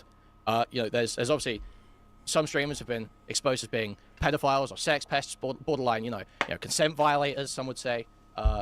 It seems like everyone else, like, who is better than Hassan right now? Don't vague post Loner Box's Israeli travel buddy. Call him out by his name. Des Tiny is the man you are referring to there. You don't need to be silly about it. It's going through the courts. You can say alleged. It's fine. Right now, who is worse than Hassan? No, who is better? Yeah, who is better than Hassan right now of his level? Like, who is there? In streaming or me, obviously, massive streamer. Country or in streaming, yeah, in streaming or political. Again, if we round down to the nearest 100,000 viewers on average, me and Hassan are basically the same. It's fine. Anything that's not, so it has to be not like non-mainstream, alt media of around his size. In alt media, I mean, influence media. Definitely prefer people like Pac. Well, I can say myself, kind of. I can say you. We're not. I'm more faith we're in not you. Hassan level. Okay, let's take it easy. Okay, level. Okay, okay. Around that range, they've got to be in that sort of caliber, you know. Pacman's a million times better. Brian Tyler Cohen. David Pacman. Pacman and Brian Tyler Cohen. Yep. Pacman, the Bolivia coup guy. Well, for legal reasons, I'm not suggesting he took part in the Bolivia coup. He supported the Bolivian coup. Because he's a twat. These guys aren't... I understand they're, like, better informationally. They can't do what, you know, Hassan does. You know, David Pacman would never tell someone to kill themselves. Brian Tyler Cohen would never... They're both dropping massively on favorability. Make a joke about Rick Scott getting killed for Medicaid fraud. Yeah, these guys, they wouldn't do that, you know. Hang on, are you suggesting that that's the important factor in being a politics streamer? Is that you need to make kind of like vague assertions about American politicians being murdered? What the fuck? That is an interesting criteria you have, sir.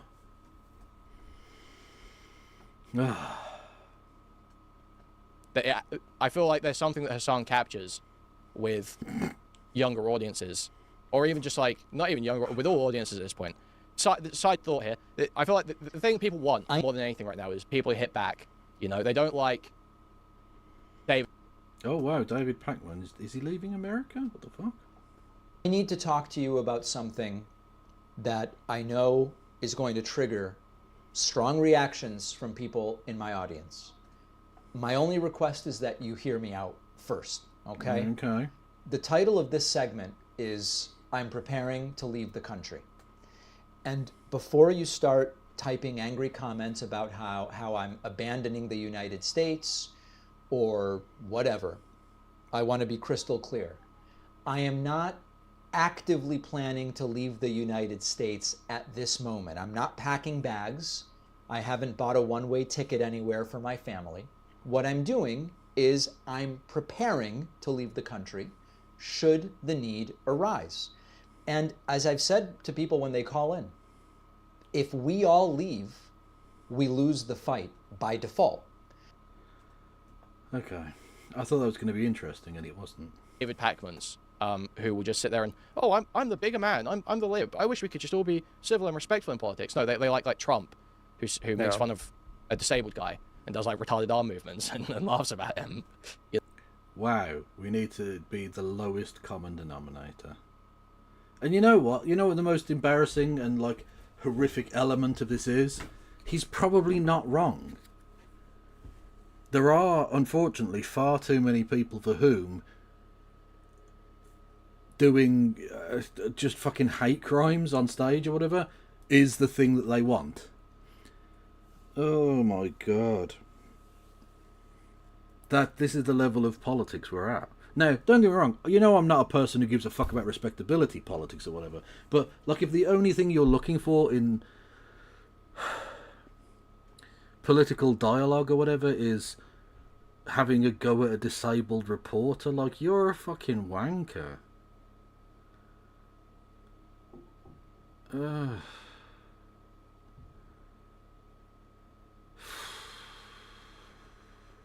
You know, like that's what they want, and Hassan can capture. Hassan does that. Asmongold does that. You know, Destiny obviously does that.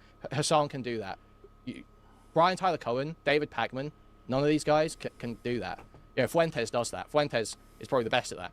No one else can do. I don't see the other lefty options that aren't total pieces of shit, that have decent viewership, that can actually, you know, operate in the media in the way that an influencer needs to. So what you're telling me is that you're as a lost left-wing edgy youth like yourself. I'm gravitating towards Hassan. Yeah, I'm looking for your Joe Rogan. I need my Hassan. Yeah, my Joe Rogan left. Okay. My Hassan's take Listen, place. It's really funny that you're saying that though, because from my perspective, in a way, on the one hand, I should be kind of annoyed at Hassan because I think he takes like those left-wing urges and just puts them through a fucking conveyor belt and turns them into the most useless, retarded, fucking terror-simping like shits. Right? Hey, arselers! Brilliant. We've just decided that's okay.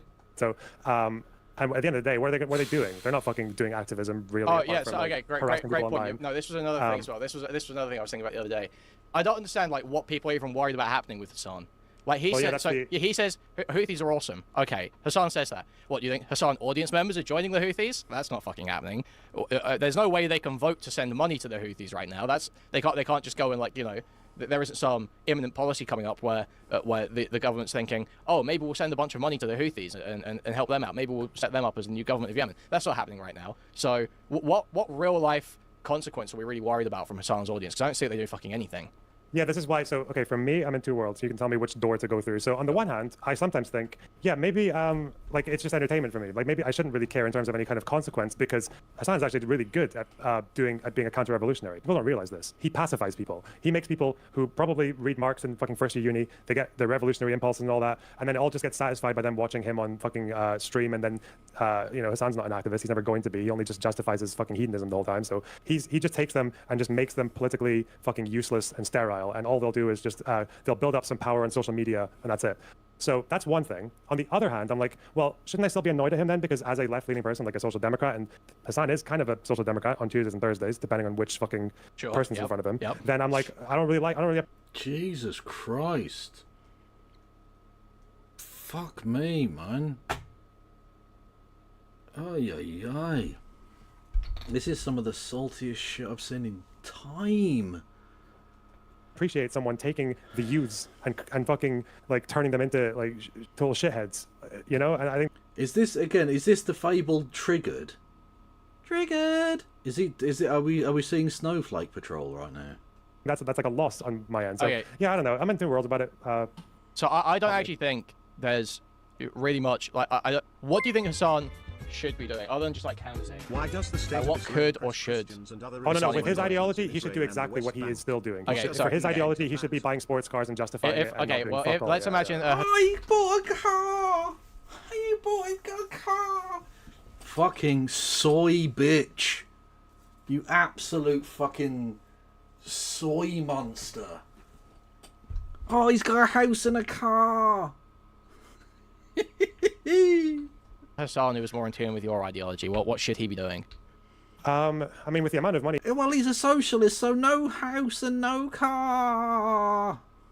He has it, like supporting worker co-ops and startups and things like that would be quite cool because you want to hasn't parallel Hassan, structures. I've had Hassan fans say to me before that he does actually put more money into things than people usually present. That he has. Yeah, he doesn't want his name to be attached to it and things like that. Labor strikes or some shit like that.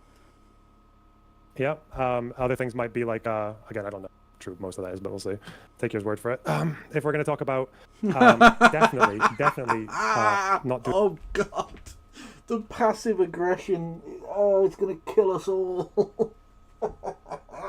I'll just take his word for it. Hassan's awesome, isn't he? I'll just take his word for it. He gives lots of money to charity. Fucking hell. Oh, this is the biggest fucking cuck sesh ever seen. Doing this fucking, I'll vote for Kamala, but I won't tell anyone I'm doing it. I won't tell anyone who to vote for. I think getting Democrats in now, we should probably be quite clear that it would have been better to keep them in than not. And I don't know if Hassan could have changed that by himself. Why? Trump's giving your side everything they want. Your friends in Tel Aviv are very happy that Trump is in. So why do you care that Hassan wasn't in favour of Kamala enough?